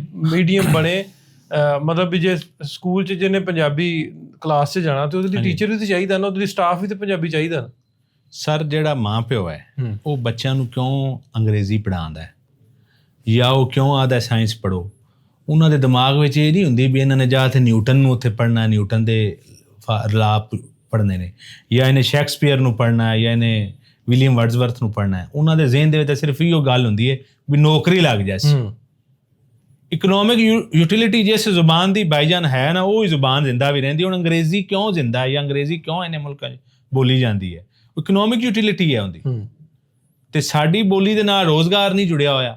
ਇਸ ਵਜ੍ਹਾ ਤੋਂ ਉਹ ਬੋਲੀ ਨੂੰ ਵੀ ਉਹ ਲੋਕ ਇਸ ਪਾਸੇ ਆਉਂਦੇ ਨਹੀਂ। ਹੁਣ ਮੈਂ ਨਾ ਵੀ ਸਕੂਲਾਂ ਦੇ ਵਿੱਚ ਵੈਕੈਂਸੀਆਂ ਹੋਵਣ, ਜਦੋਂ ਆਪਾਂ ਕਹਿੰਦੇ ਵੀ ਸਕੂਲਾਂ ਦੇ ਵਿੱਚ ਤਾਲੀਮ ਸ਼ੁਰੂ ਕਰ ਦਿਓ ਪੰਜਾਬੀ ਦੀ, ਉਹਦੇ ਵਿੱਚ ਹੀ ਵੇਖ ਲਓ ਕਿੰਨੀਆਂ ਵੈਕੈਂਸੀਜ਼ ਆ ਜਾਣਗੀਆਂ ਕਿ ਉਸਤਾਦ ਪ੍ਰਾਇਮਰੀ ਸਕੂਲ ਵਿੱਚ ਵੀ, ਮਿਡਲ ਵਿੱਚ ਵੀ, ਹਾਈ ਵਿੱਚ ਵੀ ਪੜ੍ਹਾਉਣ ਵਾਲਾ ਚਾਹੀਦਾ ਸੀਗਾ, ਤਾਂ ਲੋਕ ਫਿਰ ਪੜ੍ਹਨਗੇ ਪੰਜਾਬੀ ਕਿ ਯਾਰ ਅਸੀਂ MA ਪੰਜਾਬੀ ਕਰੀਏ ਜਾਂ ਸ਼ੁਰੂ ਤੋਂ ਪੰਜਾਬੀ ਪੜ੍ਹੀਏ, ਸਾਨੂੰ ਰੋਜ਼ਗਾਰ ਲੱਭ ਜਾਸੀ। ਹੁਣ ਮਰਨਾ ਤਾਂ ਇਹ ਹੈ ਨਾ ਜੀ ਕਿ ਬੱਚੇ ਜਿਹੜੇ ਹਨ ਹੁਣ ਸਰ ਬੜੀ ਤਸ਼ਵੀਸ਼ਨਾਕ ਹੱਦ ਤੱਕ ਸਾਡੇ ਕਾਲਜਸ ਦੇ ਵਿੱਚ, ਸਕੂਲਾਂ ਦੇ ਵਿੱਚ ਘਟਦੀ ਜਾਂਦੀ ਹੈ ਤਾਦਾਦ ਬੱਚਿਆਂ ਦੀ। ਵਜ੍ਹਾ ਇਹ ਹੈ ਕਿ ਉਹ ਰੋਜ਼ਗਾਰ ਉਹਨਾਂ ਨੂੰ ਪਤਾ ਨਹੀਂ ਮਿਲ ਰਿਹਾ। ਉਹਨਾਂ ਦੇ ਮਾਂ ਪਿਓ ਕੋਲ ਜਾਂਦੇ ਆ ਵੀ ਇਹਨੂੰ ਦਾਖਲ ਕਰਵਾਓ, ਉਹ ਆਦਾ ਨਹੀਂ ਹੈ ਕੋਈ 500,000 ਦਿਹਾੜੀ ਕਮਾ ਲੈ ਸੀਗਾ। ਸੋ ਕੋਸ਼ਿਸ਼ਾਂ ਵੀ ਤਾਂ ਇਸ ਤੋਂ ਹੀ ਕਰਨੇ ਆ ਵੀ ਇਹਦਾ ਬਣਾਇਆ ਜਾਵੇ, ਇਹਦਾ ਮਤਲਬ ਵੀ ਇੱਕ ਮੈਕੈਨਿਜ਼ਮ ਹੋਣਾ ਚਾਹੀਦਾ, ਮੈਕੈਨਿਜ਼ਮ ਬਣਾਇਆ ਜਾਵੇ। ਬਿਲਕੁਲ ਰੋਜ਼ਗਾਰ ਦਾ ਜ਼ਰੀਆ ਬਣਾਉਣਾ, ਬੱਚੇ ਆਉਣ, ਬੱਚੇ ਪੜ੍ਹਨ, ਜਾ ਕੇ ਉਹਨਾਂ ਨੂੰ ਵੈਕੈਂਸੀਜ਼ ਲੱਭਣ ਹਰ ਡਿਪਾਰਟਮੈਂਟ ਦੇ ਵਿੱਚ। ਪੰਜਾਬ ਦੇ ਵਿੱਚ ਲੋੜ ਹੀ ਐਸੀ ਸਾਨੂੰ ਐਸੇ ਚੀਜ਼ ਦੀ ਹੈ। ਬਿਲਕੁਲ ਬਾਕੀ ਤੇ ਮਤਲਬ ਜੇ ਪੰਜਾਬ ਦੀ ਗੱਲ ਕਰਦੇ ਨਾ, ਹਾਂਜੀ ਹਾਂ ਇੰਗਲਿਸ਼ ਉਰਦੂ ਜ਼ਰੂਰੀ ਹੈ ਵੀ ਚਲੋ ਸਿੱਖਣੀ ਚਾਹੀਦੀ, ਹਾਂਜੀ, ਲੇਕਿਨ ਸਾਰਿਆਂ ਨਾਲ ਜ਼ਰੂਰੀ ਤੇ ਇਹ ਆ ਵੀ ਤੁਹਾਨੂੰ ਹਰ ਜੇ ਤੁਸੀਂ ਐਗਰੀਕਲਚਰ ਡਿਪਾਰਟਮੈਂਟ, ਹੈਲਥ ਡਿਪਾਰਟਮੈਂਟ, ਜੇ ਕਿੱਥੇ ਵੀ ਚਲੇ ਜਾਓ, ਹਾਂਜੀ ਤੁਹਾਨੂੰ ਲੋੜ ਹੀ ਪੰਜਾਬੀ ਦੀ। ਸਾਡੀਆਂ ਮਾਵਾਂ, ਸਾਡੇ ਬਾਬੇ ਬਜ਼ੁਰਗ ਜਿਨ੍ਹਾਂ ਨੇ ਜਿਹੜੇ ਕਿਸਾਨ ਨੇ ਨਾ, ਜੇ ਐਗਰੀਕਲਚਰ ਦੀ ਗੱਲ ਕਰਦੇ ਆ, ਉਸ ਸੈਕਟਰ ਦੀ ਗੱਲ ਕਰਦੇ ਆ, ਤੇ ਉਹਨਾਂ ਨੂੰ ਉਰਦੂ ਇੰਗਲਿਸ਼ ਆਉਂਦੀ ਨਹੀਂ, ਉਹਨਾਂ ਵਾਸਤੇ ਪੰਜਾਬੀ ਦੇ ਡਾਕਟਰ ਵੀ ਚਾਹੀਦੇ ਨੇ, ਐਗਰੀਕਲਚਰ ਅਫਸਰ ਵੀ ਚਾਹੀਦੇ ਨੇ, ਹੈਲਥ ਵਾਲੇ ਵੀ ਚਾਹੀਦੇ ਨੇ, ਡਾਕਟਰ ਵੀ ਚਾਹੀਦੇ ਨੇ, ਹਰ ਤਰ੍ਹਾਂ ਦੇ ਬੰਦੇ ਚਾਹੀਦੇ ਨੇ। ਬਿਲਕੁਲ ਇਹਨਾਂ ਦੀ ਲੋੜ ਵੱਡੀ ਹੈ। ਸਰ ਜੀ ਮਤਲਬ ਇਹਨੂੰ ਰੋਜ਼ਗਾਰ ਦੇ ਨਾਲ ਕਿਸ ਤਰ੍ਹਾਂ ਜੋੜਿਆ ਜਾ ਸਕਦਾ? ਜਿਵੇਂ ਤੁਸੀਂ ਪ੍ਰੋਫੈਸਰ ਸਾਹਿਬ ਜੁੜੇ ਹੋ, ਤੁਹਾਨੂੰ ਰੋਜ਼ਗਾਰ ਰੱਬ ਦੇਣ ਡਿਆ, ਇਸੇ ਤਰ੍ਹਾਂ ਹੀ ਮੈਂ ਤੇ ਉਦੋਂ ਵੀ ਇੱਕ ਸਵਾਲ ਚੁੱਕਿਆ ਸੀ ਵੀ ਸਾਡੀਆਂ ਐਡੀਆਂ ਵੱਡੀਆਂ ਕੰਪਨੀਆਂ ਨੇ, ਮਲਟੀਨੈਸ਼ਨਲ ਕੰਪਨੀਆਂ ਨੇ, ਬੈਂਕ ਨੇ, ਜਿਨ੍ਹਾਂ ਦਾ ਕਸਟਮਰਸ ਦੇ ਨਾਲ ਤਾਲੁਕ ਹੈ, ਜਿਨ੍ਹਾਂ ਦੇ ਕਲਾਇੰਟ ਨੇ, ਮਤਲਬ ਜੇ ਮੋਬਲਿੰਕ, ਜੈਜ਼ ਜਾਂ ਹੈਗੀਆਂ ਇਹ ਕੰਪਨੀਆਂ ਨੇ, ਟੈਲੀਕਾਮ ਕੰਪਨੀਆਂ ਨੇ, ਉਹ ਕਿਸੇ ਕਸਟਮਰ ਨੂੰ ਕਾਲ ਕਰਦੀਆਂ ਤੇ ਉਹ ਬਜਾਏ ਇਹ ਉਰਦੂ ਬੋਲਦੀਆਂ, ਜੇ ਸੁਣਨ ਵਾਲਾ ਜਿਹੜਾ ਅੱਗੇ ਕਲਾਇੰਟ ਆ ਉਹਦਾ, ਉਹ ਕਲਾਇੰਟ ਆਖੇ ਵੀ ਮੈਨੂੰ ਤੇਰੀ ਬੋਲੀ ਨਹੀਂ ਆਉਂਦੀ, ਤੂੰ ਪੰਜਾਬੀ ਬੋਲ, ਕਿਉਂ ਨਾ ਪੰਜਾਬੀ ਦੀਆਂ ਸੀਟਾਂ ਹਾਇਰ ਕਰਨ। ਜੇ ਬੈਂਕ 'ਚ ਬੈਠੇ ਆ, ਬੈਂਕ ਆਫ ਪੰਜਾਬ ਆ, ਬੜੀ ਸੋਹਣੀ ਗੱਲ ਹੈ, ਬੈਂਕ ਆਫ ਪੰਜਾਬ ਕਿਸਾਨ ਨੂੰ ਕਹਿੰਦਾ ਵੀ ਕਿਸਾਨ ਕਾਰਡ ਬਣਾ ਲਾ, ਟਰੈਕਟਰ ਲੈ ਲਾ, ਜਾਂ ਤੂੰ ਆਪਣਾ ਅਕਾਊਂਟ ਇੱਥੇ ਖੁਲਾ ਲਾ। ਜੇ ਉਹ ਕਿਸਾਨ ਜਾਂ ਉਹ ਪੰਜਾਬ 'ਚ ਰਹਿਣ ਵਾਲਾ ਆਖੇ ਵੀ ਪਹਿਲੋਂ ਮੇਰੀ ਪੰਜਾਬੀ ਮਾਂ ਬੋਲੀ 'ਚ ਬੋਲਣਾ, ਤੇ ਫਿਰ ਉਹ ਕਿਉਂ ਨਾ ਕਸਟਮਰ ਸਰਵਿਸ ਵਾਲੇ ਬੰਦੇ ਹਾਇਰ ਕਰ, ਕਿਉਂ ਨਾ ਬੈਂਕ ਦਾ ਮਤਲਬ ਉਹਨਾਂ ਦਾ ਕਾਰੋਬਾਰ ਜ਼ਿਆਦਾ ਫਲੋਰਿਸ਼ ਕਰਸੀ, ਜ਼ਿਆਦਾ ਉਹਨਾਂ ਦਾ ਕਾਰੋਬਾਰ ਵੀ ਜ਼ਿਆਦਾ ਹੋਊਗਾ, ਤੇ ਇਹਨਾਂ ਦੀਆਂ ਸੀਟਸ ਇਹਨਾਂ ਨੂੰ ਰੋਜ਼ਗਾਰ ਨਾਲ ਵੀ ਜੋੜਨਾ ਜਿਹੜਾ ਸਾਨੂੰ ਸੌਖਾ ਹੋਊਗਾ। ਬਿਲਕੁਲ ਇਹ ਸਾਡੇ ਲੋਕਾਂ ਨੂੰ ਵੀ ਚਾਹੀਦਾ, ਜਿੱਥੇ ਜਿੰਨਾ ਬਣਦਾ ਆਪਣਾ ਕਿਰਦਾਰ ਅਦਾ ਕਰੋ, ਵੀ ਇਹਨਾਂ ਲੋਕਾਂ ਨੂੰ, ਉਹਨਾਂ ਨੂੰ, ਇਹਨਾਂ ਕੰਪਨੀਆਂ ਨੂੰ ਆਪਾਂ ਮਜਬੂਰ ਕਰਨ ਤੱਕ ਜਾਈਏ ਵੀ ਜੇ ਤੁਸੀਂ ਸਾਡੇ ਕੋਲ ਫਾਇਦਾ ਲੈਣਾ ਨਾ, ਤੇ ਸਾਨੂੰ ਸਾਡੀ ਬੋਲੀ 'ਚ ਆਸਾਨੀਆਂ ਵੀ ਪੈਦਾ ਕਰੋ। ਬਿਲਕੁਲ ਹੁਣ ਵੇਖੋ ਨਾ ਜੀ, ਤੁਸੀਂ ਤੁਹਾਡੀ ਬੜੀ ਸੋਹਣੀ ਗੱਲ ਹੈਗੀ। ਹੁਣ ਪੈਸਟੀਸਾਈਡ ਕੰਪਨੀਆਂ ਨੇ ਜਿਹੜੀਆਂ ਸਪੈਸ਼ਲ ਪੈਸਟੀਸਾਈਡ ਦੀ ਆਪਾਂ ਗੱਲ ਕਰੀਏ, ਉਹਨਾਂ ਦਾ ਤਾਂ ਕਨੈਕਸ਼ਨ ਹੀ ਸਿੱਧਾ ਕਿਸਾਨ ਨਾਲ ਹੈ, ਔਰ ਕਿਸਾਨ ਜਿਹੜਾ ਹੈ ਪੰਜਾਬ ਦਾ, ਉਹਦੀ ਬੋਲੀ ਪੰਜਾਬੀ ਹੈ। ਉਹ ਕਿੱਥੇ ਤੁਸੀਂ ਕਦੇ ਕਿਸਾਨ ਨੂੰ ਵੇਖਿਆ ਵੀ ਉਰਦੂ ਬੋਲਦਿਆਂ ਨੂੰ ਜਾਂ ਅੰਗਰੇਜ਼ੀ ਬੋਲਦਿਆਂ ਨੂੰ? ਉਹਨਾਂ ਦੇ ਨਾਲ ਵੀ ਕਮਿਊਨੀਕੇਸ਼ਨ ਜਿਹੜੀ ਹੈ ਉਹ ਸਾਰੀ ਉਸ ਜ਼ੁਬਾਨ ਦੇ ਵਿੱਚ, ਸਾਰਾ ਉਹ ਆਪਣੀਆਂ ਹੁਣ ਬਲਕਿ ਤੁਹਾਡੀਆਂ ਕੋਸ਼ਿਸ਼ਾਂ ਨਾਲ ਨਾ ਜੀ, ਮੈਂ ਤੁਹਾਨੂੰ ਐਪਰੀਸ਼ੀਏਟ ਵੀ ਕਰਾਂਗਾ, ਹੁਣ ਸਲੋਗਨਸ ਜਾਂ ਜਿਹੜੇ ਨਾਅਰੇ ਬਣਾਉਣ ਲੱਗ ਪਈਆਂ ਨੇ ਨਾ, ਉਹ ਪੰਜਾਬੀ ਦੇ ਵਿੱਚ ਬਣਾਉਣ ਲੱਗ ਪਈਆਂ ਨੇ। ਖਾਦਾਂ ਵਾਲੀਆਂ ਕੰਪਨੀਆਂ ਸਾਰੀਆਂ ਹੁਣ ਤੁਸੀਂ ਜਿਹੜੀ ਗੱਲ ਕਰਦੇ ਪਏ ਨੇ ਵੀ ਉਹ ਹੁਣ ਆਮ ਬੰਦੇ ਨੂੰ ਜਿਹੜੀ ਜ਼ੁਬਾਨ ਦੀ ਸਮਝ ਨਹੀਂ ਲੱਗਦੀ, ਉਹ ਜਿਹੜਾ ਜੱਟ ਲੋਕ ਆ, ਮੈਂ ਤੁਹਾਨੂੰ ਇੱਕ ਗੱਲ ਮੇਰੇ ਜ਼ਿਹਨ 'ਚ ਆ ਗਈ ਵੀ ਸਾਡੇ ਪਿੰਡ ਦੇ ਵਿੱਚ ਨਾ ਇੱਕ ਨਾ ਫੌਤਗੀ ਹੋ ਗਈ ਤੇ ਉਹਦੀ ਨਬਜ਼ ਰੁਕ ਗਈ, ਔਰਤ ਦੀ ਫੌਤ ਹੋ ਗਈ ਤੇ ਡਾਕਟਰ ਗਿਆ ਨਾ ਤੇ ਉਹਨੇ ਨਬਜ਼ ਚੈੱਕ ਕੀਤੀ ਤੇ ਉਹਨੇ ਨਾਲ ਵਾਲੇ ਦਾ ਸੌਰੀ ਆਖ ਦਿੱਤਾ ਉਹਨੇ ਵੀ ਮਰ ਗਈ ਹੈ, ਵੀ ਸਾਹ ਦੇਗੀ। ਇਹ ਉਹਨੇ ਗੱਲ ਨਾ ਕੀਤੀ, ਉਹਨੇ ਆਖਿਆ ਸੌਰੀ, ਫਿਲਮੀ ਅੰਦਾਜ਼ ਵਿੱਚ ਜਾਂ ਉਹਨੇ ਜੋ ਵੇਖਿਆ ਸੀ ਕਿਤੇ TV ਵਿੱਚ ਜਾਂ ਡਰਾਮਿਆਂ 'ਚ, ਉਹਨੇ ਆਖਿਆ ਸੌਰੀ। ਹੁਣ ਪਿੱਛੋਂ ਜਿਹੜੇ ਨਾ ਜੀ ਉਹ ਮਾਈਆਂ ਰੋਵਣ ਲੱਗ ਪਈਆਂ, ਨਹੀਂ ਕਿੱਥੋਂ ਸੌਰੀ ਖੜੀ ਵੇਖਦੀਆਂ ਆਈਆਂ, ਸਾਡੀ ਮਾਂ ਨੂੰ ਚਿੰਬੜ ਗਈਆਂ, ਉਹਨਾਂ ਨੇ ਸੌਰੀ ਮਰਜ਼ ਬਣਾ ਲਈ। ਹੁਣ ਜਿਹੜਾ ਉਹਨਾਂ ਨੂੰ ਪੁੱਛਣ ਆਵੇ ਵੀ ਕਿਹਦੇ ਨਾਲ ਮਰੀ ਕਿ ਸੌਰੀ ਹੋਇਆ ਹੁਣ ਵੇਖੋ ਨਾ, ਕਮਿਊਨੀਕੇਸ਼ਨ ਗੈਪ ਜਿਸ ਵੇਲੇ ਆ ਜਾਂਦਾ, ਜ਼ੁਬਾਨ ਦਾ ਆ ਜਾਂਦਾ। ਹੁਣ ਬਿਮਾਰੀਆਂ ਕਿਸੇ ਨੂੰ ਲੱਗਦੀਆਂ ਨੇ, ਉਹਨੂੰ ਡਾਕਟਰ ਉਹ ਐਕਸਪਲੇਨ ਹੀ ਨਹੀਂ ਸਹੀ ਕਰ ਸਕੇਗਾ, ਉਹਨੇ ਆਦਾ ਇਲਾਜ ਜਾਂ ਉਹਨੇ ਆਪਣੀ ਕੀ ਕਰਨੀ ਹੈ। ਤੁਸੀਂ ਉਹਨੂੰ ਮਤਲਬ ਹੈ ਜਦੋਂ ਉਹਦੀ ਬੋਲੀ ਦੇ ਵਿੱਚ ਜਿਹੜੀ ਬੋਲੀ ਹੈ ਨਾ ਜੀ, ਉਹਦਾ ਸਭ ਨਾਲੋਂ ਪਹਿਲਾ ਕੰਮ ਹੈ ਇਬਲਾਗ, ਕਿ ਤੁਹਾਡੀ ਗੱਲ ਸਮਝ ਵਿੱਚ ਆ ਜਾਵੇ। ਜਦੋਂ ਅਗਲੇ ਬੰਦੇ ਦੀ ਸਮਝ ਵਿੱਚ ਹੀ ਚੀਜ਼ ਨਹੀਂ ਆਉਣੀ ਕੋਈ ਵੀ, ਉਹ ਬੰਦਾ ਤਾਂ ਕੋਰਾ ਹੈ ਨਾ ਜੀ। ਮੈਂ ਯਾਦ ਆਉਣਾ ਜੀ, ਇਹ ਹੈ ਨਾ ਜੀ, ਇਹ ਹੈ ਪਾਣੀ ਹੈ, ਤੁਸੀਂ ਉਹਨੂੰ ਵਾਟਰ ਆਖਦੇ ਨੇ। ਜੇ ਅਗਰ ਤੁਸੀਂ ਉਹਨੂੰ ਪਾਣੀ ਆਖੋਗੇ ਤੇ ਇਹਦੇ ਨਾਲ ਕੋਈ ਮਿੱਠਾ ਤਾਂ ਨਹੀਂ ਹੋ ਜਾਣਾ, ਵਾਟਰ ਆਖਣ ਨਾਲ ਮਿੱਠਾ ਤਾਂ ਨਹੀਂ ਹੋ ਜਾਣਾ, ਜਾਂ ਸਲੂਣਾ ਤੇ ਚੀਜ਼ ਤੇ ਹੀ ਰਹਿਣੀ ਹੈ। ਤੁਸੀਂ ਗੱਲ ਤਾਂ ਹੁਣ ਕਰਨੀ ਹੈ ਨਾ, ਆਦੀ ਉਹ ਕਰ ਲਈ ਹੈ, ਸਮਝ ਅਗਲੇ ਬੰਦੇ ਨੂੰ ਆਉਣੀ ਚਾਹੀਦੀ। ਉਹ ਡਾਕਟਰ ਇਸਮਤੁੱਲਾ ਜ਼ਾਹਿਦ ਸਾਹਿਬ ਆਖਦੇ ਹੁੰਦੇ ਆ ਵੀ ਇੱਕ ਬਿਊਰੋਕਰੇਟ ਮੇਰੇ ਕੋਲ ਆ ਗਿਆ, ਸਾਡੇ ਹੈਡ ਆਫ ਡਿਪਾਰਟਮੈਂਟ ਹੈ ਪੰਜਾਬੀ ਦੇ, ਉਹ ਮੈਨੂੰ ਕਹਿੰਦੇ ਕਿ यार इस्मतुल्लाह ज़ाहिद ना मेरे साथ एक मामला है कि जब ना मैं किसी के साथ लड़ भी पड़ता हूँ अपनी कम्युनिटी में, तो वो मुझे इंग्लिश में गाली देता है तो मुझे महसूस नहीं होता, या उर्दू में लड़ता है तो पंजाबी में ना मुझे बड़ी बुरी लगती है, वो क्या वजह है? तो इस्मतुल्लाह ज़ाहिद साहब ने एक जुमले से जवाब दिता, उन्हें दोनों समझ ज़्यादा आती शै असल समझदी है। समझ ਜਿਹੜੀ ਚੀਜ਼ ਮਤਲਬ ਆਵੇਗੀ ਉਹ ਤੁਹਾਡੀ ਅੱਗੇ ਤੁਹਾਡੇ ਉਹ ਜ਼ਿੰਦਗੀ ਦਾ ਹਿੱਸਾ ਵੀ ਬਣੇਗੀ, ਉਹ ਤੁਹਾਨੂੰ ਉਹ ਫਾਇਦਾ ਵੀ ਦੇਵੇਗੀ। ਸਾਡੇ ਮਾਮਲਾ ਤੇ ਹੋਏ ਖੜੇ ਨੇ ਭਾਈਜਾਨ ਕਿ ਸਾਨੂੰ ਤਾਂ ਸਮਝ ਹੀ ਨਹੀਂ ਆ ਰਹੀ ਵੀ ਕਰੀਏ ਕੀ ਅਸੀਂ। ਸਾਡੇ ਨਾ ਸਟੂਡੈਂਟ ਨੂੰ ਸਮਝ ਆ ਰਹੀ ਹੈ, ਉਹ ਰੱਟੇ ਮਾਰੀ ਜਾ ਰਹੇ। ਯਕੀਨ ਮੰਨੋ ਆ ਜਿਹੜਾ ਟਿਊਸ਼ਨ ਕਲਚਰ ਹੈ, ਟਿਊਸ਼ਨ ਕਲਚਰ ਇਸ ਚੀਜ਼ ਦਾ ਸਬੂਤ ਹੈ ਕਿ ਤੁਹਾਡਾ ਤਾਲੀਮੀ ਨਿਜ਼ਾਮ ਬਰਬਾਦ ਹੋ ਚੁੱਕਾ ਹੈ। ਬਰਤਾਨੀਆ ਦੇ ਵਿੱਚ ਇੱਕ ਵਜ਼ੀਰ ਤਾਲੀਮ ਸੀ ਜਾਂ ਜਿਹੜਾ ਸੀ, ਉਹਦੀ ਬੇਟੀ ਕਿਸੇ ਅਦਾਰੇ ਦੇ ਵਿੱਚ ਟਿਊਸ਼ਨ ਪੜ੍ਹਦੀ ਸੀ ਤੇ ਉਹਨੂੰ ਇਸ ਤੋਂ ਅਸਤੀਫਾ ਦੇਣਾ ਪੈ ਗਿਆ। ਵਜ੍ਹਾ ਕੀ ਸੀ? ਉਹਨਾਂ ਕਿਹਾ ਵੀ ਕੀ ਇੰਨਾ ਹੀ ਤੁਹਾਡਾ ਨਿਜ਼ਾਮ ਤਾਲੀਮ ਖਰਾਬ ਹੈ ਵੀ ਉਹ ਬੱਚੀ ਜਾ ਤੇ ਟਿਊਸ਼ਨ ਪੜ੍ਹਦੀ ਪਈ। ਤੇ ਟਿਊਸ਼ਨ ਪੜ੍ਹਨੀ ਕਿਉਂ ਪੈਂਦੀ ਹੈ? ਜਦੋਂ ਵਿੱਚ ਉਸਤਾਦ ਜਿਹੜਾ ਹੈ ਉਹ ਉਹਨੂੰ ਸਹੀ ਸਮਝਾ ਨਹੀਂ ਸਕਦਾ, ਉਹ ਵਿਚਾਰੇ ਰੱਟਾ ਮਾਰਦੇ ਨੇ ਬੱਚੇ। ਆਦੀ ਬੋਲੀ ਦੇ ਵਿੱਚ ਤੁਸੀਂ ਸਮਝਾ ਦਿਓਗੇ ਗੱਲ ਆਦੀ ਬੋਲੀ ਦੀ। ਹੁਣ ਤੁਸੀਂ ਕੈਨੇਡਾ ਜਾਂ ਇੱਧਰ ਉੱਧਰ ਵੇਖੋ ਲੋਕਾਂ ਦੇ ਉੱਥੇ ਕਿ MBBS ਤੱਕ ਦਾ ਨਿਸਾਬ ਵੀ ਪੰਜਾਬੀ 'ਚ ਕਰਦੇ ਪਏ, ਇੰਡੀਆ ਦੇ ਵਿੱਚ ਕੀਤੀ ਜਾਂਦੇ ਨੇ। ਹੁਣ ਡਾਕਟਰੀ ਅਗਰ ਪੰਜਾਬੀ ਦੇ ਵਿੱਚ ਹੋ ਸਕਦੀ ਹੈ ਤੇ ਬਾਕੀ ਚੀਜ਼ਾਂ ਨਹੀਂ ਹੋ ਸਕਦੀ। ਫਿਰ ਸਾਡੇ ਮਲਟੀਨੈਸ਼ਨਲ ਕੰਪਨੀਆਂ ਕਿਉਂ ਨਹੀਂ ਹੋ ਸਕਦੀਆਂ? ਹੋ ਸਕਦੀਆਂ ਨੇ। ਕਸਟਮਰ ਕੇਅਰ ਵਾਲੇ ਕਿਉਂ ਨਹੀਂ ਹੋ ਸਕਦੇ? ਕਿਉਂ ਨਹੀਂ ਹੋ ਸਕਦੇ? ਸਾਰਾ ਹੋ ਸਕਦਾ, ਸਾਰਾ ਕੁਝ ਹੋ ਸਕਦਾ। ਸਾਡੀ ਨੈਗਲੀਜੈਂਸੀ ਸਾਡੀ ਨਾਅਹਲੀ ਹੈ ਜਾਂ ਨਾ ਜੀ ਸਾਡੀ ਨਾ ਸਰਕਾਰ। ਹੁਣ ਮਰੀਮ ਨਵਾਜ਼ ਸਾਹਿਬਾ ਨਾ ਮੈਂ ਬੜਾ ਰਾਜੀ ਹਾਂ ਉਹਨਾਂ ਤੇ, ਜਿਸ ਤਰੀਕੇ ਨਾਲ ਕੰਮ ਕਰਵਾਈ ਜਾਂਦੀਆਂ ਨੇ ਨਾ, ਤੇ ਇਸ ਪਾਸੇ ਵੀ ਉਹ ਆ ਜਾਵਣ ਨਾ। ਤੇ ਵੇਖੋ ਨਾ ਜੀ ਸਰਕਾਰ ਦਾ ਜਿਹੜੇ ਹੁੰਦੀ ਹੈ ਨਾ ਰਿਟ, ਸਰਕਾਰ ਜਿਹੜੀ ਚੀਜ਼ ਨੂੰ ਪਿੱਛੋਂ ਸ਼ਾਬਾਸ਼ੀ ਦਿੰਦੀ ਹੈ, ਥਾਪੀ ਦਿੰਦੀ ਹੈ, ਉਹ ਸ਼ੈ ਹੋ ਜਾਂਦੀ ਹੈ। ਮਰੀਮ ਨਵਾਜ਼ ਦੀ ਗੱਲ ਕੀਤੀ ਵੀ ਆਪਾਂ ਕਿਸੇ ਵੀ ਪੋਲੀਟੀਸ਼ੀਅਨ ਦੀ ਕਿਸੇ ਵੀ ਪਾਰਟੀ ਦੀ ਗੱਲ ਨਹੀਂ ਕਰੀਦੀ, ਲੇਕਿਨ ਜੋ ਪੰਜਾਬ ਦੀ ਗੱਲ ਕਰੋ, ਮਰੀਮ ਨਵਾਜ਼ ਕਰੇ, ਕੋਈ ਹੋਰ ਕਰੇ, ਕੋਈ ਵੀ ਕਰੇ, ਅਸੀਂ ਉਹਦੀ ਤਾਰੀਫ ਕਰਦੇ ਹਾਂ, ਉਹਦੇ ਕੰਮਾਂ ਦੀ ਵੀ ਤਾਰੀਫ ਕਰਦੇ ਹਾਂ। ਇਹ ਹੈ ਹੁਣ ਦੀ ਪੰਜਾਬ ਗਵਰਨਮੈਂਟ ਪੰਜਾਬ ਦੀ ਗੱਲ ਵੀ ਕਰਦੀ ਹੈ, ਪੰਜਾਬ ਦੇ ਨਿਸਾਬ 'ਚ ਪੰਜਾਬੀ ਨੂੰ ਲਿਆਉਣ ਦੀ ਵੀ ਗੱਲ ਕਰਦੀ ਹੈ, ਪੰਜਾਬ 'ਚ ਪੰਜਾਬੀ ਜ਼ੁਬਾਨ ਨੂੰ ਦੁਬਾਰਾ ਮੋੜਨ ਦੀ ਗੱਲ ਕਰਦੀ ਹੈ। ਪੰਜਾਬ ਦੇ ਜਿਹੜੇ ਮਜ਼ਾਲਮ ਹੁੰਦੇ ਨੇ, ਜਿਹੜੇ ਬਾਹਰੋਂ ਹਮਲਾਵਰ ਜਿਹੜੇ ਪਹਿਲਾਂ ਹੁੰਦੇ ਸੀ, ਹੁਣ ਜਿਹੜੇ ਪੰਜਾਬੀ ਜਾ ਕੇ ਬਲੋਚਿਸਤਾਨ ਕਤਲੇਆਮ ਹੁੰਦਾ, ਉਹਨਾਂ ਦੀ ਜਿਵੇਂ ਸਾਡੀ CM ਗੱਲ ਕਰਦੀ ਹੈ ਤੇ ਅਸੀਂ ਭਾਈ ਉਹਨੂੰ ਚੰਗਾ ਹੀ ਕਹਾਂਗੇ, ਮਾੜਾ ਨਹੀਂ। ਨਾਸਰ ਭਾਈ ਮੈਂ ਤੁਹਾਡੀ ਕੱਲ੍ਹ ਦੀ ਪੋਸਟ ਦੱਸਣਾ, ਹੁਣ ਤੁਸੀਂ ਉਹ ਬਾਗੇ ਜਦੋਂ ਗਏ ਹੋਏ ਸੋ ਥੱਲੇ ਮੈਂ ਕਮੈਂਟ ਪੜ੍ਹਦਾ ਪਿਆ, ਕਈ ਲੋਕਾਂ ਨੇ ਕੀਤੇ ਹੈ ਜਨਾਬ ਹਮੇं तो आज पता लगा कि आप भी यूथियाँ हैं या आप भी फलां हैं। ਸਿਰਫ ਵੇਖੋ ਨਾ ਜੀ, ਹੁਣ ਮਤਲਬ ਹੈ ਵੀ ਸਮਝਦਾਰੀ ਵਾਲੀ ਗੱਲ ਕਰਨ ਦੇ ਨਾਲ ਬੰਦਾ ਤਾਂ ਕਿਸੇ ਜਮਾਤ ਨਾਲ ਅਟੈਚਮੈਂਟ ਨਹੀਂ ਹੋ ਜਾਂਦੀ। ਹੁਣ ਮੈਂ ਆਦੇ ਮਹਿਕਮਾ ਤਾਲੀਮ ਦੀ ਗੱਲ ਕਰਾਂ ਜੀ, ਸਿਕੰਦਰ ਯਾਦ ਸਾਹਿਬ ਨੇ ਬੜੇ ਅੱਛੇ ਕੰਮ ਕੀਤੇ। ਹੁਣ ਤਬਦੀਲੀ ਹੌਲੀ ਹੌਲੀ ਆਉਣੀ ਸ਼ੁਰੂ ਹੋ ਗਈ ਹੈ, ਬਸ ਇਸ ਚੀਜ਼ ਤੇ ਵਰਕ ਕਰ ਲਵਣ। ਤੁਸੀਂ ਇੱਕ ਵਾਰੀ ਗੱਲ ਕੀਤੀ ਵੀ ਸੀ ਉਹਨਾਂ ਨਾਲ ਵੀ ਪੰਜਾਬੀ ਜ਼ੁਬਾਨ ਨੂੰ ਵੀ ਨਾਫਜ਼ ਕਰ ਦੇਣ, ਇਸ ਪਾਸੇ ਵੀ ਆ ਜਾਣ ਤੇ ਇਨਸ਼ਾਅੱਲਾ ਸਾਡਾ ਹੋਰ ਸਿਸਟਮ ਬੜਾ ਬਿਹਤਰ। ਜਿਵੇਂ ਉਹ ਤੁਸੀਂ ਅੱਗੇ ਮਰੀਮ ਦੀ ਗੱਲ ਹੋਣੀ ਨਾ, ਮਰੀਮ ਨਵਾਜ਼ ਸ਼ਰੀਫ ਦੀ, ਜੀ ਤੇ ਨੋ ਡਾਊਟ ਕੰਮ ਚੰਗੇ ਆ, ਤੇ ਮੈਂ ਤਾਂ ਹਮੇਸ਼ਾ ਹੀ ਅਸੀਂ ਕਿਸੇ ਪਾਰਟੀ ਦੀ ਕਿਸੇ ਲੀਡਰ ਦੀ ਗੱਲ ਹੀ ਨਹੀਂ ਕਰੀਦੀ ਹੁੰਦੀ ਸਹੀ ਵੀ ਆਪਾਂ ਇਨਸਾਨੀਅਤ ਦੀ ਗੱਲ ਕਰੀਦੀ। ਉਧਰ ਬਾਰਡਰ ਤੋਂ ਇੰਡੀਆ ਤੋਂ ਆਏ ਸੰਗਤ ਆਈ ਤੇ ਉੱਥੇ ਇੱਕ ਸਰਦਾਰ ਬਾਬਾ ਜੀ, ਤੇ ਮੈਂ ਉਹਨਾਂ ਨੂੰ ਮਿਲਿਆ ਤੇ ਉਹਨੇ ਆਉਂਦੇ ਹੀ ਆਖਿਆ ਵੀ ਗੱਲਾਂ ਮਾਰ ਦੇਣਾ ਵੀ ਤੁਹਾਡੀ ਬੜੀ ਵਧੀਆ ਵਾ, ਤੁਹਾਡਾ ਵੈਲਕਮ, ਤੁਹਾਡੀ ਮਹਿਮਾਨ ਨਵਾਜ਼ੀ ਵਧੀਆ। ਫਿਰ ਉਹਨਾਂ ਦਾ ਵੀ ਹੜ੍ਹ ਆਇਆ ਸੀ, ਫਲੱਡ ਆਇਆ ਸੀ, ਤੇ ਤੁਹਾਡੇ ਗੌਰਮੈਂਟ ਨੇ, ਮਰੀਮ ਸ਼ਰੀਫ ਨੇ ਬੜਾ ਵਧੀਆ ਕੰਮ ਕੀਤਾ ਵੀ ਹਰ ਘਰ ਨੂੰ 10 ਲੱਖ ਰੁਪਈਆ, ਜਿਹਦਾ ਜਾਨਵਰ ਪਸ਼ੂ ਰੁੜ ਗਿਆ ਉਹਨੂੰ 5 ਲੱਖ ਰੁਪਈਆ।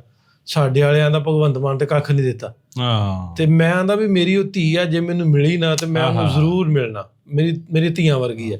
ਸੋ ਮੈਨੂੰ ਵਧੀਆ ਲੱਗੀ ਵੀ ਯਾਰ ਇੱਕ ਹੋਰ ਮੁਲਕ ਦਾ ਬੰਦਾ ਜੇ ਸਾਡੇ ਕਿਸੇ ਵੀ ਲੀਡਰ ਨੂੰ ਚੰਗਾ ਕਹਿੰਦਾ, ਉਹ ਕਿਸੇ ਵੀ ਪਾਰਟੀ ਦਾ ਵਾ, ਤੇ ਉਹ ਪਾਕਿਸਤਾਨ ਦਾ ਲੀਡਰ ਆ, ਪਾਕਿਸਤਾਨ ਦਾ ਸਿਆਸਤਦਾਨ ਆ, ਉਹ ਕਿਸੇ ਪਾਰਟੀ ਦਾ ਨਹੀਂ ਹੈਗਾ। ਜਦੋਂ ਉਤਲੇ ਕਿਸੇ ਕੰਟਰੀ ਦਾ, ਹੋਰ ਕਿਸੇ ਕੰਟਰੀ ਦਾ ਤੁਹਾਨੂੰ ਕਹਿੰਦਾ।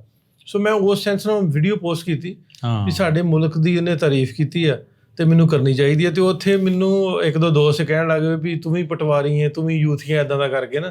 ਸੋ ਮੈਨੂੰ ਸੋਚ ਤੇ ਹੈਰਾਨੀ ਹੋਈ ਵੀ ਇਹ ਲੋਕ ਪਾਰਟੀਬਾਜ਼ੀ ਤੋਂ, ਲੀਡਰ ਤੋਂ ਬਾਹਰ ਹੀ ਨਿਕਲਦੇ, ਆਪਣੇ ਮੁਲਕ ਦਾ ਬਣ ਕੇ ਸੋਚੋ, ਪੰਜਾਬ ਦਾ ਬਣ ਕੇ ਸੋਚੋ। ਸਹੀ ਗੱਲ। ਫਿਰ ਤੁਹਾਨੂੰ ਪਤਾ ਲੱਗੇ ਵੀ ਜੇ ਕੋਈ ਤਾਰੀਫ ਤੁਹਾਡੇ ਮੁਲਕ ਦੀ ਕਰਦਾ ਤੇ ਤੁਹਾਨੂੰ ਕਿੱਡਾ ਵਧੀਆ ਲੱਗਦਾ, ਤੁਹਾਨੂੰ ਤੁਹਾਡੀ ਰੂਹ ਨੂੰ ਕਿੰਨਾ ਸਕੂਨ ਮਿਲਦਾ। ਸਰ ਜੀ ਬਤੌਰ ਕ੍ਰਿਕਟਰ ਅਗਰ ਕੋਈ ਕਿਸੇ ਇਮਰਾਨ ਖਾਨ ਦੀ ਵੀ ਤਾਰੀਫ ਕਰਦਾ ਹੈ ਤਾਂ ਸਾਨੂੰ ਅੱਛੀ ਲੱਗਦੀ, ਕਿਉਂਕਿ ਸਾਡੇ ਮੁਲਕ ਦਾ ਹੈ।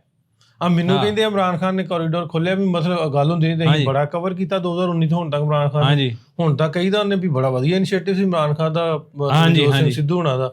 ਇਹਦੇ ਵਿੱਚ ਅਸੀਂ ਉਹ ਪਾਰਟੀ ਤੇ ਨਹੀਂ ਬਣ ਗਈ, ਉਹ ਮੁਲਕ ਦਾ ਪੀਐਮ ਸੀ, ਕੋਈ ਪਾਰਟੀ ਨਹੀਂ, ਪ੍ਰਾਈਮ ਮਿਨਿਸਟਰ ਸੀ ਮੁਲਕ ਦਾ, ਤੇ ਉਹਨੇ ਕੀਤਾ ਤੇ ਆਪਣੇ ਮੁਲਕ ਲਈ ਕੀਤਾ। ਆਪਾਂ ਨਾ ਜੀ ਐਵੇਂ ਗੱਲਾਂ ਦੀ ਗੱਲ ਛੱਡ ਪਈ। ਹੁਣ ਕੱਲ ਆਪਾਂ ਨਨਕਾਣਾ ਸਾਹਿਬ ਗਏ ਆ, ਇੱਥੋਂ ਲੈ ਤੇ ਨਨਕਾਣਾ ਸਾਹਿਬ ਤੱਕ ਇੱਧਰ ਉੱਧਰ ਆਪਾਂ ਪਿੰਡਾਂ ਸ਼ਹਿਰ ਦੀ ਗਲੀਆਂ 'ਚ ਵੀ ਫਿਰੇ ਆ।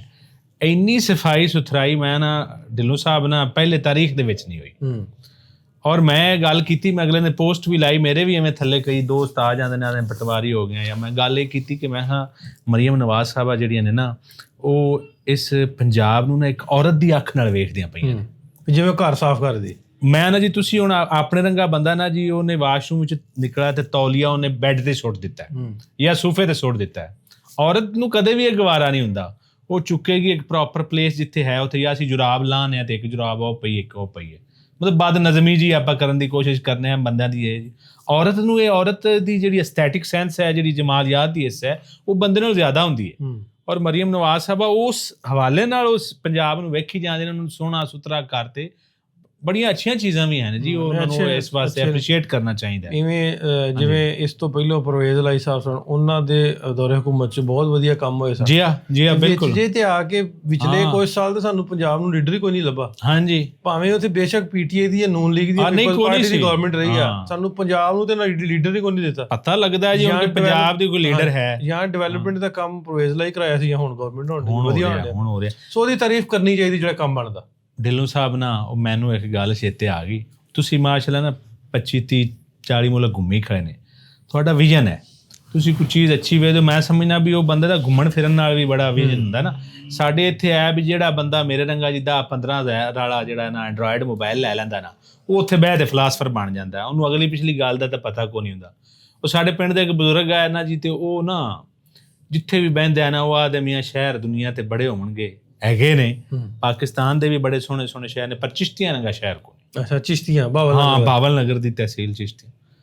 ਤੋ ਨਾ ਇੱਕ ਬੰਦੇ ਨੇ ਐਵੇਂ ਬੈਠਾ ਸੀ ਸਾਥ ਵਿੱਚ, ਡੇਰੇ ਤੇ ਬੈਠਾ, ਤੇ ਕਿਸੇ ਬੰਦੇ ਨੇ ਆਖਿਆ ਵੀ ਚਿਸ਼ਤੀਆਂ ਬਾਬਾ, ਤੂੰ ਚਿਸ਼ਤੀਆਂ ਨੂੰ ਮਤਲਬ ਕਵਰ ਕੀਤੀ ਰਹਿਣਾ ਹਰ ਵਕਤ, ਨਾ ਚਿਸ਼ਤੀਆਂ ਨੰਗਾ ਕੋਈ, ਤੂੰ ਸ਼ਹਿਰ ਵੇਖੇ ਕਿਹੜੇ ਕਿਹੜੇ ਨੇ? ਉਹਨੇ ਹੱਲੇ ਮੈਂ ਕੋਈ ਇੱਕ ਸ਼ਹਿਰ ਵੇਖਿਆ, ਮੈਂ ਉਹਨੇ ਗੰਜ ਮਲੋਟ ਮੈਂ ਵੇਖਿਆ, ਮਕਲੋੜਗੰਜ ਛੋਟਾ ਜਿਹਾ ਕਸਬਾ ਸਾਡੇ, ਉਹਨੇ ਮਿੰਚਣ ਮੈਂ ਵੇਖਿਆ, ਫੋਰਟਾਬਾਦ ਮੈਂ ਵੇਖੀ ਖਾਂ, ਮਰੋਟ ਮੈਂ ਵੇਖੀ ਖਾਂ, ਪਰ ਜਿਹੜੀ ਗੱਲ ਚਿਸ਼ਤੀਆਂ ਵਿੱਚ ਹੈ ਨਾ, ਉਸ ਗੱਲ ਵਿਚਾਰੇ ਨੇ ਵੇਖੀ ਆਪਣੇ ਲਾਗੇ ਵੇਖਿਆ। ਤੁਸੀਂ ਉਹ ਘੁੰਮਿਆ ਫਿਰਿਆ ਨਹੀਂ, ਜਾਂ ਉਹ ਪੂਰੀ ਦੁਨੀਆ ਦੀ ਸਿਆਸਤ ਨੂੰ ਸਮਝਦਾ। ਜਿੱਥੇ ਤੁਹਾਡੇ ਮੁਲਕ ਦਾ ਨਾਂ ਵੱਡਾ ਹੋਵੇ ਨਾ, ਕੋਈ ਕਰੇ, ਤੁਸੀਂ ਖੁਸ਼ ਹੋਵੋ।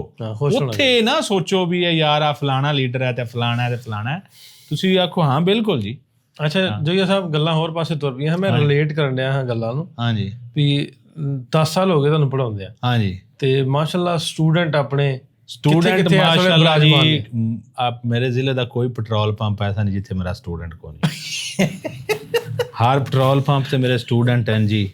ਉਸ ਤੋਂ ਇਲਾਵਾ ਕਈ ਪਿੰਡ ਥਾਂ ਦੇ ਵਿੱਚ ਪੱਠੇ ਵੱਢਦੇ ਫਿਰਦੇ ਹਨ। ਉਹ ਇੱਕ ਦਿਨ ਮੈਂ ਨਾ, ਇੱਕ ਸਟੂਡੈਂਟ ਹੈ ਮੇਰਾ, ਰਿਸ਼ਤੇਦਾਰ ਵੀ ਹੈ ਫਹੀਮ, ਤੇ ਪੱਠੇ ਵੱਢੀ ਜਾਂਦਾ, ਜਵਾਰ ਦੇ ਪੱਠੇ ਵੱਢੀ ਜਾਂਦਾ। ਤੇ ਮੈਂ ਕੋਲ ਲੱਗਾ ਤੇ ਮੈਂ ਕਿਹਾ ਫਹੀਮ ਕੀ ਹਾਲ ਹੈ ਤੂੰ ਦਾਤਰੀ ਸੱਟ ਤੇ ਨਾ ਤੇ ਮੈਨੂੰ ਵੇਖ ਤੇ ਨਾ ਤੇ ਆਦਾ ਉਸਤਾਦ ਜੀ ਤੁਹਾਡੇ ਪੜ੍ਹਿਆਂ ਦਾ ਕੀ ਹਾਲ ਹੋਣਾ ਅਸੀਂ ਪੱਠੇ ਵੱਢਣੇ ਆ DC ਤੇ ਲੱਗਣੂ ਰਹਿ ਉਹ ਮੈਂ ਉਹ ਗੱਲ ਹਾਸੇ 'ਚ ਪੈ ਜਾਂਦੀ ਹੈ ਵੀ ਉਹ ਰੌਲਾ ਇਹ ਹੈ ਕਿ ਉਹ ਨਾ ਵੀ ਉਹ ਆਪਾਂ ਜਿਹੜੇ ਅੱਗੇ ਗੱਲ ਕਰਦੇ ਪਏ ਵੀ ਉਹਨੂੰ ਮੁਆਸ਼ ਨਾਲ ਨਹੀਂ ਜੋੜਾ ਗਿਆ ਉਹਨੂੰ ਨਾ ਉਹ ਰੋਜ਼ਗਾਰ ਨਾਲ ਨਹੀਂ ਜੋੜਾ ਗਿਆ ਲੇਕਿਨ ਢਿੱਲੋਂ ਸਾਹਿਬ ਮੈਂ ਇੱਥੇ ਇੱਕ ਗੱਲ ਇਹ ਨਹੀਂ ਕਿ ਮੈਂ ਇਹਨੂੰ ਮੇਰਾ ਜਿਹੜਾ ਸਟੂਡੈਂਟ ਹੈ ਨਾ ਜਿਹਨੂੰ ਮੈਂ ਜਿਹੜਾ ਮੇਰੇ ਕੋਲ ਪ੍ਰੋਪਰ ਪੜ੍ਹਾਏ ਉਸ ਬੱਚੇ ਦੇ ਵਿੱਚ ਨਾ ਜੀ ਉਹ ਆਪਣੀ ਫੀਲਡ ਦਾ ਹੀਰੋ ਸੀ ਇਨਸ਼ਾਅੱਲਾ। ਮੈਂ ਇੱਕ ਸ਼ਾਦੀ ਤੇ ਗਿਆ ਮੈਂ ਤੁਹਾਨੂੰ ਵਾਕਿਆ ਸੁਣਾਉਣਾ ਉਹ ਮੁੰਡਾ ਜਿਹੜਾ ਨਾ ਮੇਰਾ ਸਟੂਡੈਂਟ ਸੀ ਮੈਨੂੰ ਮਿਲਿਆ ਮੈਂ ਕਿਹਾ ਪੁੱਤਰ ਕੀ ਕਰ ਰਿਹਾ ਉਹਨੇ ਜੀ ਮੈਂ ਉਸਤਾਦ ਜੀ ਮੈਂ ਉਹ ਨਾਈਆਂ ਦਾ ਬੇਟਾ ਸੀ ਉਹਨੇ ਕਿਹਾ ਮੈਂ ਦੇਗਾ ਪਕਾਨਾ ਛੋਟੀ ਜੀ ਸ਼ਾਦੀ ਸੈਟਅਪ ਆ ਉਹ ਮੈਂ ਜਿਸ ਟੇਬਲ ਤੇ ਬੈਠਾ ਨਾ ਵਾਹ ਉਹ ਮੁਅੱਜ਼ਿਨ ਦੋਸਤ ਬੈਠਿਆ ਹੈ ਕੋਈ ਵਕਲਾ ਬੈਠਿਆ ਹੈ ਕੋਈ ਇਸ ਤਰ੍ਹਾਂ ਦੇ ਖਾਣਾ ਪੱਕ ਕੇ ਅੱਗੇ ਆਇਆ ਉਹਨਾਂ ਖਾਣਾ ਖਾਧਾ ਨਾ ਤੇ ਸਾਰਿਆਂ ਨੇ ਤਾਰੀਫ ਕੀਤੀ ਨਾ ਯਾਰ ਕਿਆ ਸੁਰੀਲਾ ਖਾਣਾ ਬਣਾਇਆ ਇਹਨਾਂ ਨੇ ਤੇ ਮੇਰਾ ਉਸ ਵੇਲੇ ਸੀਨਾ ਜਿਹੜਾ ਨਾ ਜੀ ਫਖਰ ਨਾਲ ਮੈਂ ਚੌੜਾ ਹੋ ਗਿਆ ਮੈਂ ਕਿਹਾ ਵੇਖੋ ਯਾਰ ਸਟੂਡੈਂਟ ਮੇਰਾ ਹੈ ਇਹਨੇ ਆਦੇ ਕੰਮ ਦੇ ਵਿੱਚ 2 ਨੰਬਰ ਹੀ ਨਹੀਂ ਕੀਤੀ ਕੰਮ ਕੋਈ ਵੱਡਾ ਨਿੱਕਾ ਨਹੀਂ ਜਿਹੜੇ ਪ੍ਰੋਫੈਸ਼ਨ ਵਿੱਚ ਗਿਆ ਹੈ ਉਹਦੇ ਔਰ ਉਹਨਾਂ ਦੀ ਸ਼ਿੱਦਤ ਪਸੰਦੀ ਨਹੀਂ ਹੋਵੇਗੀ ਇਹਤਰਾਮ ਕਰਨਗੇ ਉਹਨਾਂ ਨੂੰ ਮੈਂ ਬਾਬਾ ਫਰੀਦ ਬਾਬਾ ਬੁੱਲੇ ਸ਼ਾਹ ਉਹਨਾਂ ਦੀ ਪੂਰੀ ਫਿਲਾਸਫੀ ਪੜ੍ਹਾਈ ਹੈ ਮੈਂ ਉਹਨਾਂ ਨੂੰ ਇਹ ਆਖਿਆ ਹੈ ਵੀ ਕੋਈ ਤੁਹਾਡੇ ਵਰਗਾ ਅਗਰ ਨਹੀਂ ਹੈ ਤੇ ਉਹਦਾ ਵੀ ਤੁਸੀਂ ਇਹਤਰਾਮ ਕਰਨਾ ਜ਼ਰੂਰੀ ਨਹੀਂ ਹੈ ਤੁਸੀਂ ਮੁਸਲਮਾਨ ਹੋ ਅੱਲਾ ਨੇ ਤੁਹਾਨੂੰ ਮੁਸਲਮਾਨ ਪੈਦਾ ਕੀਤਾ ਹੈ ਕੋਈ ਤੁਹਾਡਾ ਸਿੱਖ ਭਰਾ ਹੈ ਕੋਈ ਹਿੰਦੂ ਹੈ ਕੋਈ ਈਸਾਈ ਹੈ ਉਹ ਵੀ ਰੱਬ ਦੀ ਮਖਲੂਕ ਹੈ ਉਹਨੂੰ ਤੁਸੀਂ ਨਫ਼ਰਤ ਨਾਲ ਨਹੀਂ ਵੇਖਣਾ ਔਰ ਮਜ਼ਹਬ ਵੀ ਸਾਡਾ ਵੀ ਇਹ ਆ ਵੀ ਉਹ ਇਸ ਉਮਰ ਤੇ ਜਿਹੜੀ ਗੱਲ ਉਹਨਾਂ ਨੇ ਪਿਕ ਕੀਤੀਆਂ ਨੇ ਪਾਈ ਜਾਂਦੀ ਹੈ ਨਾ ਤਾਂ ਨਿਕਲਦੀ ਨਹੀਂ ਉਹਨਾਂ ਨੇ ਪਿਕ ਕੀਤੀਆਂ ਨੇ ਗੱਲਾਂ ਪਿਕ ਕੀਤੀਆਂ ਨੇ ਮੈਂ ਉਹਨਾਂ ਨੂੰ ਦੱਸਿਆ ਵੀ ਪੁੱਤਰ ਸਾਰੇ ਜਿਹੜੇ ਨਾ ਵੱਡੇ ਵੱਡੇ ਲੋਕ ਸਨ ਇਹਨਾਂ ਦਾ ਫਲਸਫਾ ਇੱਕ ਹੀ ਸੀ ਬਾਬਾ ਨਾਨਕ ਵੀ ਉਹ ਕੁਝ ਹੀ ਦੱਸਦਾ ਜਿਹੜਾ ਬਾਬਾ ਫਰੀਦ ਦੱਸਦਾ ਸੀ ਜਾਂ ਜਿਹੜਾ ਆਪਣਾ ਦੱਸ ਰਹੇ ਨੇ ਪੀਰ ਵਾਰਿਸ ਸ਼ਾਹ ਸਾਹਿਬ ਦੱਸਦੇ ਨੇ ਇਹਨਾਂ ਸਾਰਿਆਂ ਦਾ ਜਿਹੜਾ ਫਲਸਫਾ ਨਿਚੋੜ ਇਨਸਾਨੀਅਤ ਹੈ ਇਨਸਾਨ ਨਾਲ ਮੁਹੱਬਤ ਹੈ ਤੇ ਜਿਹੜਾ ਰਿਲੀਜਨ ਦੀ ਬੇਸ ਤੇ caste and creed the base ਤੇ ਕਿਸੇ ਨਾਲ ਤੁਸੀਂ ਭੇਦਭਾਵ ਨਹੀਂ ਕਰਨਾ ਔਰ ਅਲਹਮਦੁਲਿਲਾ ਮੈਨੂੰ ਮੇਰੇ ਸਟੂਡੈਂਟ ਜਿੱਥੇ ਵੀ ਮਿਲਦੇ ਨੇ ਨਾ ਉਹ ਨੁਮਾਇਆਂ ਨਜ਼ਰ ਆਉਂਦੇ ਨੇ ਇਸ ਹਵਾਲੇ ਨਾਲ ਮੈਂ ਆਦੀ ਸਭ ਨੂੰ ਵੱਡੀ ਕਾਮਯਾਬੀ ਇਹ ਸਮਝਣਾ ਵੀ ਮੈਂ ਉਹਨਾਂ ਨੂੰ ਵੱਡਾ ਅਫਸਰ ਭਾਵੇਂ ਨਹੀਂ ਬਣਾ ਸਕਾਂ ਵੱਡੇ ਇਨਸਾਨ ਜ਼ਰੂਰ ਵਾਹ ਵਾਹ ਕੀ ਬਾਤ ਠੀਕ ਹੈ ਸਾਹਿਬ ਮੈਂ ਜ਼ੁਬਾਨ ਜਿਹੜੇ ਤੁਸੀਂ ਬੋਲਣ ਰਹੇ ਨਾ ਹਾਂਜੀ ਮੈਂ ਅਕਸਰ ਉਹਨਾਂ ਨੂੰ ਮੈਂ ਜਦੋਂ ਪੁਲਿਸ ਦੀ ਜੌਬ ਤੋਂ ਪਹਿਲਾਂ ਜੌਬ ਕੀਤੀ ਹੁੰਦੀ ਟ੍ਰੇਨਿੰਗ ਹੁੰਦੀ ਮੈਂ 1 ਸਾਲ ਪੂਰਾ ਟ੍ਰੇਨਿੰਗ ਕੀਤੀ ਤੇ ਮੇਰੇ ਨਾਲ ਚੰਗ ਚਨਿਓਟ ਸਾਡੇ ਦਰਿਆ ਦਾ ਏਰੀਆ ਜਿਹੜਾ ਨਾ ਉੱਥੋਂ ਦੇ ਬਹੁਤ ਸਾਰੇ ਮੇਰੇ ਦੋਸਤ ਮਤਲਬ ਤੁਹਾਡੇ ਵਾਲੀ ਬੋਲੀ ਬੋਲਦੇ ਤੁਹਾਡੇ ਹੈ ਤੇ ਪੰਜਾਬੀ ਆ ਲੇਕਿਨ ਉਹ ਪੁਰਾਣਾ ਲਹਿਜਾ ਵਾ ਦਰਿਆਈ ਆਪਾਂ ਸਾਡੇ ਚੰਗਵੀ ਵੀ ਕਹਿ ਦਿੰਦੇ ਆ ਕਈ ਜੰਗਲੀ ਵੀ ਕਹਿ ਦਿੰਦੇ ਪਰ ਮੈਨੂੰ ਬਹੁਤ ਸੋਹਣਾ ਲੱਗਦਾ ਤੁਹਾਡਾ ਜਿਹੜਾ ਲਹਿਜਾ ਤੁਹਾਡੀ ਮੈਂ ਨਾ ਗੱਲ ਨੂੰ 2 ਕੁ ਦਿਨ ਪਹਿਲੇ ਨਾ ਅਸੀਂ ਇੱਕ ਜਗ੍ਹਾ ਤੇ ਗਏ ਤੇ ਅਹਿਮਦ ਰਜ਼ਾ ਵੱਟੂ ਸਾਹਿਬ ਨੇ ਬੜੀ ਸੋਹਣੀ ਗੱਲ ਕੀਤੀ ਮੈਂ ਗੱਲ ਕੋਟ ਕਰਨਾ ਚਾਹਨਾ ਉਹਨਾਂ ਨੇ ਕਿਹਾ ਕਿ ਯਾਰ ਨਾ ਤੁਸੀਂ ਸਾਰੇ ਕਲਾਸਿਕ ਪੜ੍ਹ ਲਓ ਬਾਬਾ ਫਰੀਦ ਪੜ੍ਹ ਲਓ ਪੀਰ ਵਾਰਿਸ ਸ਼ਾਹ ਪੜ੍ਹ ਲਓ ਬਾਬਾ ਬੁੱਲੇ ਸ਼ਾਹ ਸਰਕਾਰ ਪੜ੍ਹ ਲਓ ਜਿਹੜੇ ਪੜ੍ਹ ਲਓ ਕਿਸੇ ਦੇ ਵਿੱਚ ਤੁਹਾਨੂੰ ਇਹ ਇੱਦਾਂ ਕਿੱਦਾਂ ਗਿਆ ਸੀ ਆਇਆ ਸੀ ਤੁਹਾਨੂੰ ਨਹੀਂ ਨਜ਼ਰ ਆਵੇਗਾ ਹਾਲਾਂਕਿ ਇਹ ਉਹ ਸਾਡੀ ਬੋਲੀ ਦੇ ਵਿੱਚ ਹੀ ਉਹਦੇ ਜ਼ਿਆਦਾਤਰ ਜਿਹੜੀ ਹੈ ਨਾ ਜੀ ਉਹ ਸਾਡੀ ਬੋਲੀ ਹੈ ਸਾਡੀ ਮਤਲਬ ਜਿਹੜੀ ਅਸੀਂ ਬੋਲੀ ਬੋਲਦੇ ਹਾਂ ਜਾਂ ਅੰਗਲੀ ਕਹਿ ਲੈਂਦੇ ਹੋ ਤੁਸੀਂ ਜਾਂ ਮਤਲਬ ਨੀਲੀ ਬਾਰ ਵਾਲੀ ਬੋਲੀ ਆਖ ਲੈਂਦੇ ਹੋ ਸੋ ਸਾਡੀ ਜਿਹੜੀ ਬੋਲੀ ਹੈ ਨਾ ਜੀ ਉਹ ਬੜੀ ਰਿਚ ਹੈਗੀ ਹੈ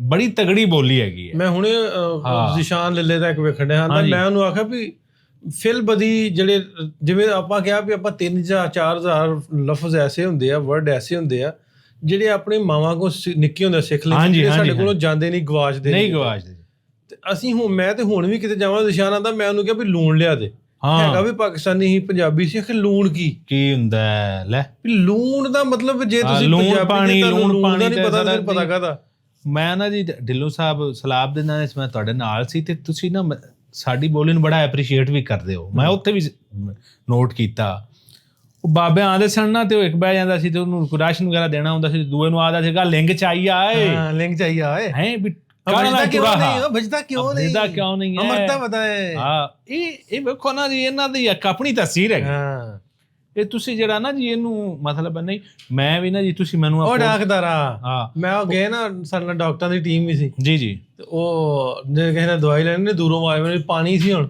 ਹਾਂਜੀ ਪਾਣੀ ਦੇ ਵਿੱਚ ਆ ਵੀ ਨਹੀਂ ਸਕਦੇ ਤੇ ਉੱਥੋਂ ਆਵਾਜ਼ ਮਾਰਦੇ ਸੀ ਉਹ ਡਾਕਦਾਰਾ ਦਵਾਈ ਦੇ ਤੁਸੀਂ ਮੈਨੂੰ ਨਾ ਸੌਖਾ ਵੀ ਕਰ ਦਿੱਤਾ ਪੋਡਕਾਸਟ ਤੋਂ ਪਹਿਲੇ ਤੁਸੀਂ ਮੈਨੂੰ ਆਖਾ ਨਾ ਵੀ ਤੁਸੀਂ ਯਾਰ ਤੂੰ ਆਦੇ ਲਹਿਜੇ ਦੇ ਚ ਗੱਲ ਕਰਨੀ ਜਿਵੇਂ ਤੂੰ ਬੋਲਣਾ ਆ ਉਹ ਬੜਾ ਸੌਖਾ ਹੋ ਜਾਂਦਾ ਬੰਦਾ, ਮਤਲਬ ਇਹ ਛੋਟੀ ਗੱਲ ਤਾਂ ਨਹੀਂ, ਸੁਖਿਆਈ ਹੈ ਬੜੀ ਗਣੀ।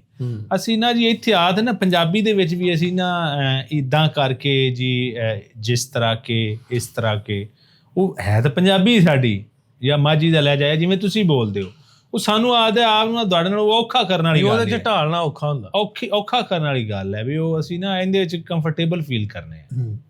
ਅੱਛਾ, ਇਹਦੇ ਵਿੱਚ ਇੱਕ ਹੋਰ ਜਿਹੜੇ ਰਾਵੀ ਵਾਲੇ ਨੇ ਜਾਂ ਨੀਲੀ ਬਾਰ ਵਾਲੇ ਨੇ ਜਾਂ ਚਨਾਹ ਤੇ ਜਿਹੜੇ ਲੋਕ ਬੈਠੇ ਨੇ, ਮਤਲਬ ਵੀ ਸਤਲੁਜ ਤੇ ਬੈਠੇ ਨੇ, ਕੰਢਿਆਂ ਤੇ ਪੁਰਾਣੇ ਲੋਕ ਤਾਂ ਪੁਰਾਣੇ ਬਾਦਗਰ ਤੁਸੀਂ ਜੇ ਆ ਪੁਰਾਣੇ। ਇਹਨਾਂ 'ਚ ਇੱਕ ਹੋਰ ਮਿੱਥ ਵੀ ਬੜੀ ਮਸ਼ਹੂਰ ਹੈ। ਹਾਂਜੀ, ਉਹ ਮਿੱਥ ਆ ਵੀ ਮਤਲਬ ਵੀ ਮਾਲ ਮਾਰਨ ਵਾਲੇ, ਮਾਲ ਮਤਲਬ ਵੀ ਆਮ ਲਫ਼ਜ਼ਾਂ 'ਚ ਕਹਿਦਾ ਵੀ ਆਂਦੇ ਵੀ ਉਨੀ ਦੇਰ ਬਾਲ ਜਿਹੜਾ ਜਵਾਨ ਨਹੀਂ ਮੰਨਦੇ ਉਹਨੂੰ ਜਿੰਨੀ ਦੇਰ ਚੋਰੀ ਨਹੀਂ ਕਰਦਾ। ਵਾਲੀ ਜੀ ਬਿਲਕੁਲ, ਉਹ ਕਿਸ ਤਰ੍ਹਾਂ ਦੇ ਬਾਰੇ ਤੇ ਵਟੂਆਂ ਦੇ ਬਾਰੇ ਨਾ ਜੀ ਇਹ ਨਾ ਜੀ ਹੁਣ ਆਪਣੀ ਗੱਲ ਨਹੀਂ ਜੇ, ਇਹ ਕਾਸਟ ਆਫ ਪੰਜਾਬ ਜਿਸ ਬੰਦੇ ਨੇ ਡੈਂਜ਼ਲ ਐਬਟਸਨ ਜਿਹੜਾ ਹੈ ਅੰਗਰੇਜ਼ ਸੀ, ਉਹਨੇ ਕਿਤਾਬ ਲਿਖੀ ਹੈ ਪੰਜਾਬ ਕੀ ਜ਼ਾਤਿਆਂ ਦੇ ਨਾਮ ਨਾਲ, ਜਿਹੜਾ ਕਾਸਟ ਆਫ ਪੰਜਾਬ ਕਿ ਜਿਹੜਾ ਨਾ ਜੋਈਆ ਔਰ ਵੱਟੂ ਜਿਹੜੇ ਸਤਲੁਜ ਦੇ ਕੰਢੇ ਤੇ ਬੈਠੇ ਨੇ, ਦੇ ਆਰ ਕੈਟਲ ਲਿਫਟਰਸ, ਮਵੇਸ਼ੀ ਚੋਰ ਹਨ। ਉਸ ਦੌਰ ਦੇ ਵਿੱਚ ਨਾ ਜੀ ਮੈਂ ਸਾਹਮਣੇ ਬਹਾਦਰੀ ਆਈ, ਮਾਲ ਮੂਲ ਚੋਰੀ ਕਰਨਾ ਨਾ ਜੀ, ਔਰ ਇਹ ਆਮ ਚੀਜ਼ਾਂ ਆਈਆਂ, ਮਤਲਬ ਹੈ ਉਹ ਤੁਸੀਂ ਇਸ ਨੂੰ ਉਸ ਤਰ੍ਹਾਂ ਨਾ ਵੇਖੋ ਵੀ ਉਹ ਜਿਵੇਂ ਹੁਣ ਤੁਸੀਂ ਹੁਣ ਗੱਲ ਕੀਤੀ ਵੀ ਉਹਦਾ ਜਿਹਨੇ ਚੋਰੀ ਨਹੀਂ ਕੀਤੀ ਹੁੰਦੀ ਉਹਨੂੰ ਰਿਸ਼ਤਾ ਨਹੀਂ ਦਿੰਦੇ, ਆਖਦੇ ਆ ਵੀ ਇਹਦੇ 'ਚ ਦਲੇਰੀ ਕੋਈ, ਇਹ ਮਿੱਥਾਂ ਸੀ ਵੀ ਦਲੇਰੀ ਦੇ ਨਾਲ ਉਹਨੂੰ ਜੋੜਾ ਜਾਂਦਾ ਸੀ ਵੀ ਦਲੇਰੀ ਸੀ ਨਾ। ਉਸ ਦੌਰ ਦੇ ਵਿੱਚ ਵੇਖੋ ਨਾ ਢਿੱਲੋਂ ਸਾਹਿਬ ਵੀ ਕਿਸੇ ਕੋਲ ਕੋਈ ਰਾਈਫਲ ਜਾਂ ਕੋਈ ਨਹੀਂ ਹੁੰਦੀ, ਮੰਜੀਆਂ ਮਾਲ ਦੇ ਵਿਹੜੇ ਦੇ ਵਿੱਚ ਪਈਆਂ ਨੇ ਤੇ ਉੱਥੋਂ ਜਾ ਤੇ ਮੈਂ ਖੋਲ ਲਿਆਵਣੀ, ਸੌਖਾ ਕੰਮ ਸੀ। ਇਹ ਅਲਹਮਦੁਲਿਲਾ ਵੱਟੂ ਜੋ ਇਹ ਕਰਦੇ ਰਹੇ ਨੇ ਤੇ ਜਿਹੜਾ ਹੈ। ਅੱਛਾ ਹੁਣ ਉਹ ਨਾ ਜੀ ਇਹਦਾ ਮਤਲਬ ਵੀ ਮੈਂ ਅਗਲੀ ਗੱਲ ਕਰ ਲਵਾਂ ਵੀ ਉਹ ਨਾ ਇਹ ਸਾਡੇ ਵਟਕੇ ਐਵੇਂ ਤਗੜੇ ਆ ਬਾਈ। ਮੈਂ ਆਦੇ ਦਾਦੇ ਦੀ ਤੁਹਾਨੂੰ ਸ਼ਨਾਖਤ ਦੀ ਅਲਾਮਤ ਨਾ ਜੀ, ਮੈਂ ਤਸਵੀਰ ਵੀ ਤੁਹਾਨੂੰ ਭੇਜ ਦੇ ਸਾਂਗਾ ਉਹ ਕਾਰਡ ਦੀ ਨਾ, ਉਹਨਾਂ ਦੀ ਸ਼ਨਾਖਤ ਦੀ ਅਲਾਮਤ ਹੈਗੀ ਸੀ। ਆਪਣੇ ਸ਼ਨਾਖਤ ਦੀ ਅਲਾਮਤ ਜਿਵੇਂ ਮੇਰੀ ਹੈ ਵੀ ਤਿਲ ਕਾ ਨਿਸ਼ਾਨ, ਪਹਿਲਾਂ ਆਪਣੇ ਆਈਡੀ ਕਾਰਡ ਤੇ ਲਿਖੀ, ਆਈਡੀ ਕਾਰਡ ਪਹਿਲੇ ਲਿਖੀ, ਹੁਣ ਕੋਈ ਨਹੀਂ ਲਿਖਦੇ ਮੇਰੇ ਖਿਆਲ ਦੇ, ਉਹ ਸ਼ਨਾਖਤ ਦੀ ਅਲਾਮਤ ਕੋਈ ਨਾ ਕੋਈ ਲਿਖੀ ਹੁੰਦੀ ਹੈ। ਮੇਰੇ ਦਾਦਾ ਜੀ ਦਾ ਮੇਰੇ ਕਾਰਡ ਨਾ ਹੱਥ 'ਚ ਆਇਆ ਉਹਨਾਂ ਦੀ ਫੌਤਗੀ ਤੋਂ ਬਾਅਦ ਨਾ, तो वेखा ना तो उन्होंने लिखा सी शनाख्त की अलामत कान पर गोली लगने का निशान। अल्लाह की कसम है, और थानू याद है, थानू मैं सेंड भी कीता सारे वेले यार, ਉਹ ਮੈਂ ਆਖਾ ਯਾਰ ਵੇਖੋ ਕਿਆ ਯਾਰ ਅਬੇ ਦਾਦੇ ਦੀ ਸ਼ਨਾਖਤੀ ਅਲਾਮਤ ਚੈੱਕ ਕਰੋ ਯਾਰ। ਹੈ ਦਾਦਾ ਆਪਣੇ ਡਾਊਨ ਲਿਆ ਫਿਰ ਉਦੋਂਗੇ। ਹਾਂਜੀ ਹਾਂਜੀ। ਅੱਛਾ ਦਾਦੇ ਉਹ ਹੋਰ ਗੋਲੀਆਂ ਖਾਂਦੇ ਸਨ, ਅਸੀਂ ਹੁਣ ਹੋਰ ਖਾਂਦੇ। ਦਾਦੇ ਹੋਣਾ ਦੀ ਗੱਲ ਬੜੀ ਮਸ਼ਹੂਰ ਉਹ ਅਬੋਹਰ ਵਾਲੀ। ਹਾਂਜੀ, ਕਿਸ ਤਰ੍ਹਾਂ ਸੀ ਉਹ ਨਾ ਜੀ ਮੇਰੇ ਦਾਦਾ ਜੀ ਨਾ, ਮੈਨੂੰ ਉਦੋਂ ਨਹੀਂ ਪਤਾ ਸੀ, ਛੋਟਾ ਸੀ ਮੈਂ ਉਦੋਂ, ਇਹ ਨਾ ਆਹ ਪਤਾ ਹੀ ਨਹੀਂ ਸੀ ਵੀ ਪਾਰਟੀਸ਼ਨ ਆ ਜਾਂ ਇਹ ਕੀ ਹੋਇਆ ਜਾਂ ਕੀ ਨਹੀਂ ਹੋਇਆ, ਨਾ ਹੀ ਸਾਨੂੰ ਇਸ ਦੀ ਸਮਝ ਬੂਝ ਲਵਣ ਦਿੱਤੀ ਗਈ ਵੀ ਕਿਧਰੇ। ਉਹ ਨਾ ਮੈਂ ਕੁਰਤਾ, ਮਗਜ਼ੀ ਵਾਲਾ ਕੁਰਤਾ ਹੁੰਦਾ ਸੀ, ਮਗਜ਼ੀ ਵਾਲਾ ਕੁਰਤਾ ਸੀ ਸਦਨੇ ਆ ਵੀ ਜਿਹਦੇ ਨਾ ਕਾਲਰ ਵੀ ਨਹੀਂ ਹੁੰਦੇ। ਹਾਂ ਉਹ ਨਾ ਉਹ ਘਰਾਂ ਦੇ ਵਿੱਚ ਅੱਗੇ ਅੰਮਾ ਉਮਾ ਸੀ ਦਿੰਦੀ ਆ ਜਾਂ ਕਿਸੇ ਉੱਥੇ ਉਹ ਸੂਈ ਨਾਲ ਸੀਬ ਲੈਂਦੀ, ਸੂਈ ਨਾਲ ਹੀ ਸੀਬ ਸੂਬ ਕੇ ਨਾ ਜੀ ਉਹ ਹੁੰਦੇ ਆ। ਤੇ ਉਹ ਈਦ ਬਕਰੀਦ ਤੇ ਹੀ ਪਾਉਂਦੇ ਹੈਗਾ ਨਾ ਚਿੱਟਾ ਸੂਟ, ਉਹ ਚਿੱਟਾ ਉਹ ਮੈਂ ਪਾ ਕੇ ਫਿਰਦਾ ਹੁੰਦਾ ਸੀ ਨਾ, ਪਹਿਨਦਾ ਸੀ। ਜਦੋਂ ਤੋਂ ਮੇਰਾ ਦਾਦਾ ਜਿਹੜਾ ਨਾ ਮੈਨੂੰ ਵੇਖਦਾ ਤੇ ਆਦਾ ਅੱਜ ਤਾਂ ਐਵੇਂ ਲੱਗਦਾ ਫਿਰ ਵੀ ਮੇਰਾ ਪੁੱਤਰ ਅਬੋਹਰ ਤੋਂ ਕੁਰਤਾ ਸਵਾ ਤੇ ਆਇਆ। ਹੁਣ ਮੇਰੇ ਉਹ ਦਿਲ ਦਿਮਾਗ ਦੇ 'ਚ ਹੀ ਕੋਈ ਨਹੀਂ ਹੁੰਦਾ ਵੀ ਅਬੋਹਰ ਕੀ ਸ਼ੈਮ ਹੈ, ਅਬੋਹਰ ਦਾ ਕੁਰਤਾ। ਦਾਦਾ ਜੀ ਅੱਲਾ ਨੂੰ ਪਿਆਰੇ ਹੋ ਗਏ, ਉਹ ਵਕਤ ਗੁਜ਼ਰਦਾ ਗਿਆ। ਅੱਜ ਤੋਂ ਕੋਈ 10-11 ਸਾਲ ਪਹਿਲੇ ਇੱਕ ਗਾਣਾ ਆਇਆ ਅਮਰਿੰਦਰ ਗਿੱਲ ਦਾ, ਕੁਰਤਾ ਪਜਾਮਾ ਮੈਂ ਅਬੋਹਰ ਤੋਂ ਸਵਾਇਆ ਹੈ, ਦਰਜੀ ਨੇ ਬੜਾ ਚੋਖਾ ਬਿੱਲ ਪਾਇਆ, ਐਵੇਂ ਜੇ ਕਰਤੇ। ਅੱਛਾ ਮੇਰੇ ਨਾ ਉਹ ਦਿਮਾਗ ਦੇ ਵਿੱਚ ਨਾ ਉਹ ਗੱਲਾਂ ਰਹਿ ਜਾਂਦੀਆਂ ਨੇ ਬੰਦੇ ਦਾ। ਮੈਂ 8-9 ਸਾਲ ਦਾ, ਉਹ ਦਿਮਾਗ ਦੀ ਗੱਲ ਹੈ ਅਬੋਹਰ ਵਾਲੀ। ਉਹ ਮੈਂ ਸਰਚ ਮਾਰਨੀ ਇਸਤੇਮਾਲ ਕੀਤਾ ਜਨਾਬ, ਗੂਗਲ ਪੀਰ ਤੇ ਵੇਖਾ ਉਹ ਅਬੋਹਰ ਦਾ ਨਾ ਕੋਈ ਵੈਲ ਸਟਿਚ ਆਏ ਜਾਂ ਕੋਈ ਵੇਅਰ ਵੈਲ ਨਾਮ ਦਾ ਕੋਈ ਸੀ ਟੇਲਰ ਹੈਗਾ ਅਬੋਹਰ ਦੇ ਵਿੱਚ। ਉਹ ਮੈਂ ਵੇਖਾ ਜੀ, ਤੇ ਉਹ ਤਾਂ ਜੀ ਵਿਰਾਟ ਕੋਹਲੀ ਕੀ ਨਾਮ ਹੁੰਦਾ ਪਤਾ ਨਹੀਂ, ਰਣਬੀਰ ਕਪੂਰ, ਵੱਡੀ ਸੈਲੈਬ੍ਰਿਟੀਜ਼ ਜਿਹੜੀਆਂ ਨੇ, ਰਣਵੀਰ ਸਿੰਘ, ਉੱਥੋਂ ਕੁਰਤੇ ਸਵਾਉਂਦੇ ਨੇ। ਮੈਂ ਕਿਹਾ ਵੀ ਅੱਛਾ ਦਾਦਾ ਇਹ ਨਾਂ ਲੈਂਦਾ ਹਾਂ ਬਈ, ਤੇ ਦਾਦਾ ਬੜਾ ਯਾਦ ਕਰਦਾ ਗੰਗਾ ਨਗਰ ਔਰ ਅਬੋਹਰ ਨੂੰ ਨਾ, ਬੜਾ ਯਾਦ ਕਰਦਾ। ਇਵੇਂ ਯਾਦ ਕਰਦਾ ਵੀ ਢਿੱਲੋਂ ਸਾਹਿਬ ਨਾਲ ਨਿੱਕਿਆ ਹੁੰਦਾ ਜਦੋਂ ਬਜ਼ੁਰਗਾਂ ਕੋਲ ਤੁਰਾ ਨਹੀਂ ਜਾਂਦਾ ਨਾ, ਮੰਜੀ ਜੋਗੇ ਰਹਿ ਜਾਂਦੇ ਸੋਟੀ ਤੇ ਉਹ ਮੁੜਨਾ ਸਾਫ਼ ਜ਼ਾਹਿਰ ਹੈ ਮੰਜੀ ਵੀ ਆਦੀ ਨਹੀਂ ਧਰੂ ਤੇ ਇੱਧਰ ਉੱਧਰ ਕਰ ਸਕਦੇ। ਉਹਨਾਂ ਨੇ ਮੰਜੀ ਸਰਦੀਆਂ ਦੇ ਵਿੱਚ ਜੇ ਛਾਵੇਂ ਪਈ ਤੇ ਧੁੱਪੇ ਕਰਵਾਉਣੀ ਹੈ ਨਾ, ਤੇ ਉਹਨਾਂ ਨੇ ਨਾ ਸਦਨਾ ਵੀ ਉਹ ਰਾਜ ਛਾਦਿਆ ਪੁੱਤਰ ਫਲਾਣਾ ਮੇਰੀ ਮੰਜੀ ਤੇ। ਉਹ ਨਾ ਪਵਾਂਦੀ ਜਿਹੜੀ ਹੈ ਨਾ ਆਪਣੇ ਤੋਂ ਹੁਣ ਇਹ ਹੈ ਨਾ ਵੀ ਪਵਾਂਦੀ ਕਾਬੇ ਵਾਲੇ ਨਹੀਂ ਕਰਨੀ, ਉਹ ਅਸੀਂ ਕਾਬੇ ਵਾਲੇ ਨਹੀਂ ਕਰਦੇ ਆ, ਇਹ ਸਿਖਾ ਦਿੱਤਾ ਗਿਆ ਜੀ ਸਾਨੂੰ। ਅਸੀਂ ਪਾਬੰਦੀ ਦੂਏ ਪਾਸੇ ਕਰ ਦੇਣੀ ਜੇ ਇਹ ਅਸੀਂ ਉਹ ਇੱਧਰ ਇੰਡੀਆ ਵਾਲੇ ਪਾਸੇ ਕਰ ਦਿੰਦੇ ਆ ਬੋਰ ਵਾਲੇ ਪਾਸੇ ਆਹ ਖੇਤਰ ਪਾਬੰਦੀ ਨਾ ਕਰੋ। ਅਸੀਂ ਆਖਣਾ ਵੀ ਬਾਬਾ ਇੱਧਰ ਕਿਹੜਾ ਕਾਬਾ ਹੈਗਾ ਆ, ਉਹਨੇ ਨਹੀਂ ਇੱਧਰ ਮੇਰਾ ਵਤਨ ਹੈਗਾ, ਇੱਧਰ ਮੇਰੀ ਪਾਬੰਦੀ ਨਾ ਕਰਿਆ। ਵਾਹ ਵਾਹ ਵਾਹ, ਵੀ ਮੇਰਾ ਸ਼ਹਿਰ ਹੈ, ਮੇਰਾ ਸ਼ਹਿਰ ਹੈ, ਮੈਂ ਇਹਨੂੰ ਪੈਰ ਨਹੀਂ ਕਰ ਸਕਦਾ, ਉਹ ਦੂਏ ਪਾਸੇ ਮੰਜੀ ਕਰੋ। ਵਾਹ ਵਾਹ, ਉਹ ਮੁੜ ਅਸੀਂ ਦੂਏ ਪਾਸੇ ਮੰਜੀ ਕਰਨੀ ਇੰਨੀ ਉਹਨਾਂ ਨੂੰ ਵਤਨ, ਉਹ ਸਿੱਖਦੇ ਮਰ ਗਏ, ਨਹੀਂ ਜਾ ਸਕੇ। ਇਹ ਆਪਣੇ ਪਿਛਲੇ ਪਿੰਡ ਨਾਲ ਵਤਨ ਨਾਲ ਪਿਛਲੇ ਬੜੀ ਮੁਹੱਬਤ ਸੀ। ਦੇਸ ਆਂਦੇ ਹੁੰਦੇ ਬਾਬੇ, ਦੇਸ ਮੈਂ ਆਨਾ ਜੀ ਉਹ ਆਦੇ ਵੀ ਆਦਾ ਮੁਲਕ ਉਹਨੂੰ ਸੱਦਿਆ ਤੇ ਇਹ ਪਤਾ ਨਹੀਂ ਮੁੜ ਕਿੰਦਾ ਮੁਲਕ ਆਇਆ, ਉਹ ਆਦੇ ਸਾਡੇ ਮੁਲਕ ਵਿੱਚ ਹੀ ਹੁੰਦਾ ਸਾਡੇ ਦੇ। ਔਰ ਉਹਨਾਂ ਦੇ ਨਾ ਜੀ ਪੁਰਾਣੇ ਜ਼ਮੀਨ ਵਾਲੇ ਡਾਕੂਮੈਂਟ ਵੀ ਪਏ ਨੇ, ਗਵਾਹ ਸਾਡੀ ਜਿਹੜੀ ਜ਼ਮੀਨ ਦੇ ਉਹ ਮਾਮਲਾ ਚੱਲਦਾ ਰਿਹਾ, ਗਵਾਹ ਉਹਦੇ ਦੋਵੇਂ ਸਰਦਾਰ ਹਨ ਤੇ ਉਹ ਯਾਨੀ ਕਿ ਆਦੀ ਬਰਾਦਰੀ ਚ ਵੀ ਗਵਾਹ ਕੋਈ ਨਹੀਂ ਮੇਰੇ ਦਾਦੇ ਨੇ ਲਿਖਵਾਇਆ ਵੀ ਉਹਨਾਂ ਨਾਲ ਇੰਨੀ ਯਾਰੀ ਆਈ, ਉਹਨਾਂ ਦਾ ਨਾਮ ਵੀ ਲੈਂਦੇ ਹੁੰਦੇ ਆ, ਪਤਾ ਨਹੀਂ ਕਰਤਾਰ ਸਿੰਘ ਕਿ ਕਿਹੜਾ ਸਿੰਘ, ਇਹ ਮੇਰੇ ਬੇਲੀ ਹੁੰਦੇ, ਅਸੀਂ ਇਕੱਠੇ ਖੇਡਦੇ ਰਹੇ, ਬਲਦ ਇਕੱਠੇ ਵਾਹਦੇ ਰਹੇ, ਬੜੀ ਪਿਆਰ ਮੁਹੱਬਤ ਮੋਹ ਆ ਉਹਨਾਂ ਦਾ ਆਪਸ ਦੇ ਵਿੱਚ। ਹੁਣ ਵੀ ਬਾਰਡਰ ਲਾਈਨ ਦੇ ਉੱਤੇ ਬੈਠੇ ਸੀ ਅਜੀ, ਬਿਲਕੁਲ ਰਾਣੂ ਕਾ ਪਿੰਡ ਹੈਗਾ ਆਪਣਾ ਨਾ ਜੀ, ਹਿੰਦੂ ਮਲਕੋਟ ਦੇ ਨਾਲ ਹੀ, ਅਸੀਂ ਗੰਗਾ ਨਗਰ ਦੇ ਵਿੱਚ। ਹੁਣ ਜੀ ਸਭ ਕੁਛ ਪਿੰਡਾਂ ਦੀਆਂ ਗੱਲਾਂ ਫੇਰ ਆਪਾਂ ਸ਼ੁਰੂ ਕਰਦੇ ਹਾਂ। ਮੈਂ ਜੀ ਆਦੇ ਢਿੱਲੋਂ ਸਾਹਿਬ ਨਾਲ ਪਿੰਡ ਦੇ ਕਿਰਦਾਰਾਂ ਦੇ ਤੁਹਾਨੂੰ ਦੱਸਾਂ, ਐਸੀਆਂ ਐਸੀਆਂ ਖੂਬਸੂਰਤ ਗੱਲਾਂ ਨੇ। ਬਾਬਾ ਜੰਗੀ ਵੱਟੂ ਫੌਤ ਹੋ ਗਿਆ, ਹੁਣੇ ਹੀ ਫੌਤ ਹੈ, ਬਾਬਾ ਜੰਗੀਰ ਉਹਦਾ ਨਾਮ ਹੈ। ਤੇ ਉਹਨਾਂ ਜੀ ਉਦੋਂ ਨਾ ਅੱਕਾਂ ਵਾਲੀ ਜਿਹੜਾ ਸਾਡਾ ਪਿੰਡ ਹੈ ਉਹ ਐਡਾ ਖੁਸ਼ਹਾਲ ਨਹੀਂ ਆ, ਤੇ ਲੋਕ ਨਾ ਦਿਹਾੜੀਆਂ ਕਰਨ ਵਾਸਤੇ ਪਰ ਬਾਰਡਰ ਵਾਲੀ ਸਾਈਡ ਤੇ ਜਾਂਦੇ ਆ। ਠੀਕ, ਪਿੰਡ ਦਾ ਨਾਂ ਅੱਕਾਂ ਵਾਲੀ, ਤੁਹਾਡੇ ਪਿੰਡ ਸਾਡੇ ਦਾ ਨਾਂ ਅੱਕਾਂ ਵਾਲੀ। ਤੇ ਉਹ ਨਾ ਜੀ ਅੱਕਾਂ ਵਾਲੀ ਗਿਰੀਆਬਾਦ, ਉਹ ਇੱਕ ਥਾਂ ਤੇ ਦਿਹਾੜੀਆਂ ਕਰਨ ਜਾਂਦਾ ਰਿਹਾ, ਤੇ ਉਹ ਜਿੱਥੇ ਦਿਹਾੜੀਆਂ ਕਰਦਾ ਤਾਂ ਰੋਟੀ ਦਿੰਦੇ ਆ ਦਾਲ ਦੇ ਨਾਲ, ਪਤਲੀ ਦਾਲ ਹੁੰਦੀ ਸੀ। ਉਹਨਾਂ ਜੀ ਇੱਕ ਦਿਨ ਉਹਨਾਂ ਦਾਲ ਦਿੱਤੀ, ਦੂਏ ਦਿਨ ਦਾਲ ਦਿੱਤੀ, ਤੀਏ ਦਿਨ ਦਾਲ ਦਿੱਤੀ, ਤੇ ਉਹ ਮਾਲਕ ਨਾ ਚੌਥੇ ਦਿਨ ਵੀ ਦਾਲ ਦੂਲ ਲੈ ਤੇ ਆਇਆ, ਤੇ ਨਾਲ ਉਹਨੇ ਪੁੱਛ ਲਿਆ ਵੀ ਯਾਰ ਨਾ ਅੱਜ ਦੇਸੀ ਮਹੀਨੇ ਜਦੋਂ ਪੁੱਛਦੇ ਆ ਪੋਹ ਦੀ ਕਿ ਮਾਂਗ ਦੀ ਪਤਾ ਨਹੀਂ ਉਹਨੇ ਕਿੰਨੀ ਹੈ ਅੱਜ। ਉਹ ਜੰਗੀ ਵੱਟੂ ਆਦਾ ਜੀ ਪੋਹ ਮਾਂਗ ਦੀ ਦਾ ਪਤਾ ਨਹੀਂ, ਦਾਲੂ ਅੱਜ ਚੌਥੀ ਹੈ।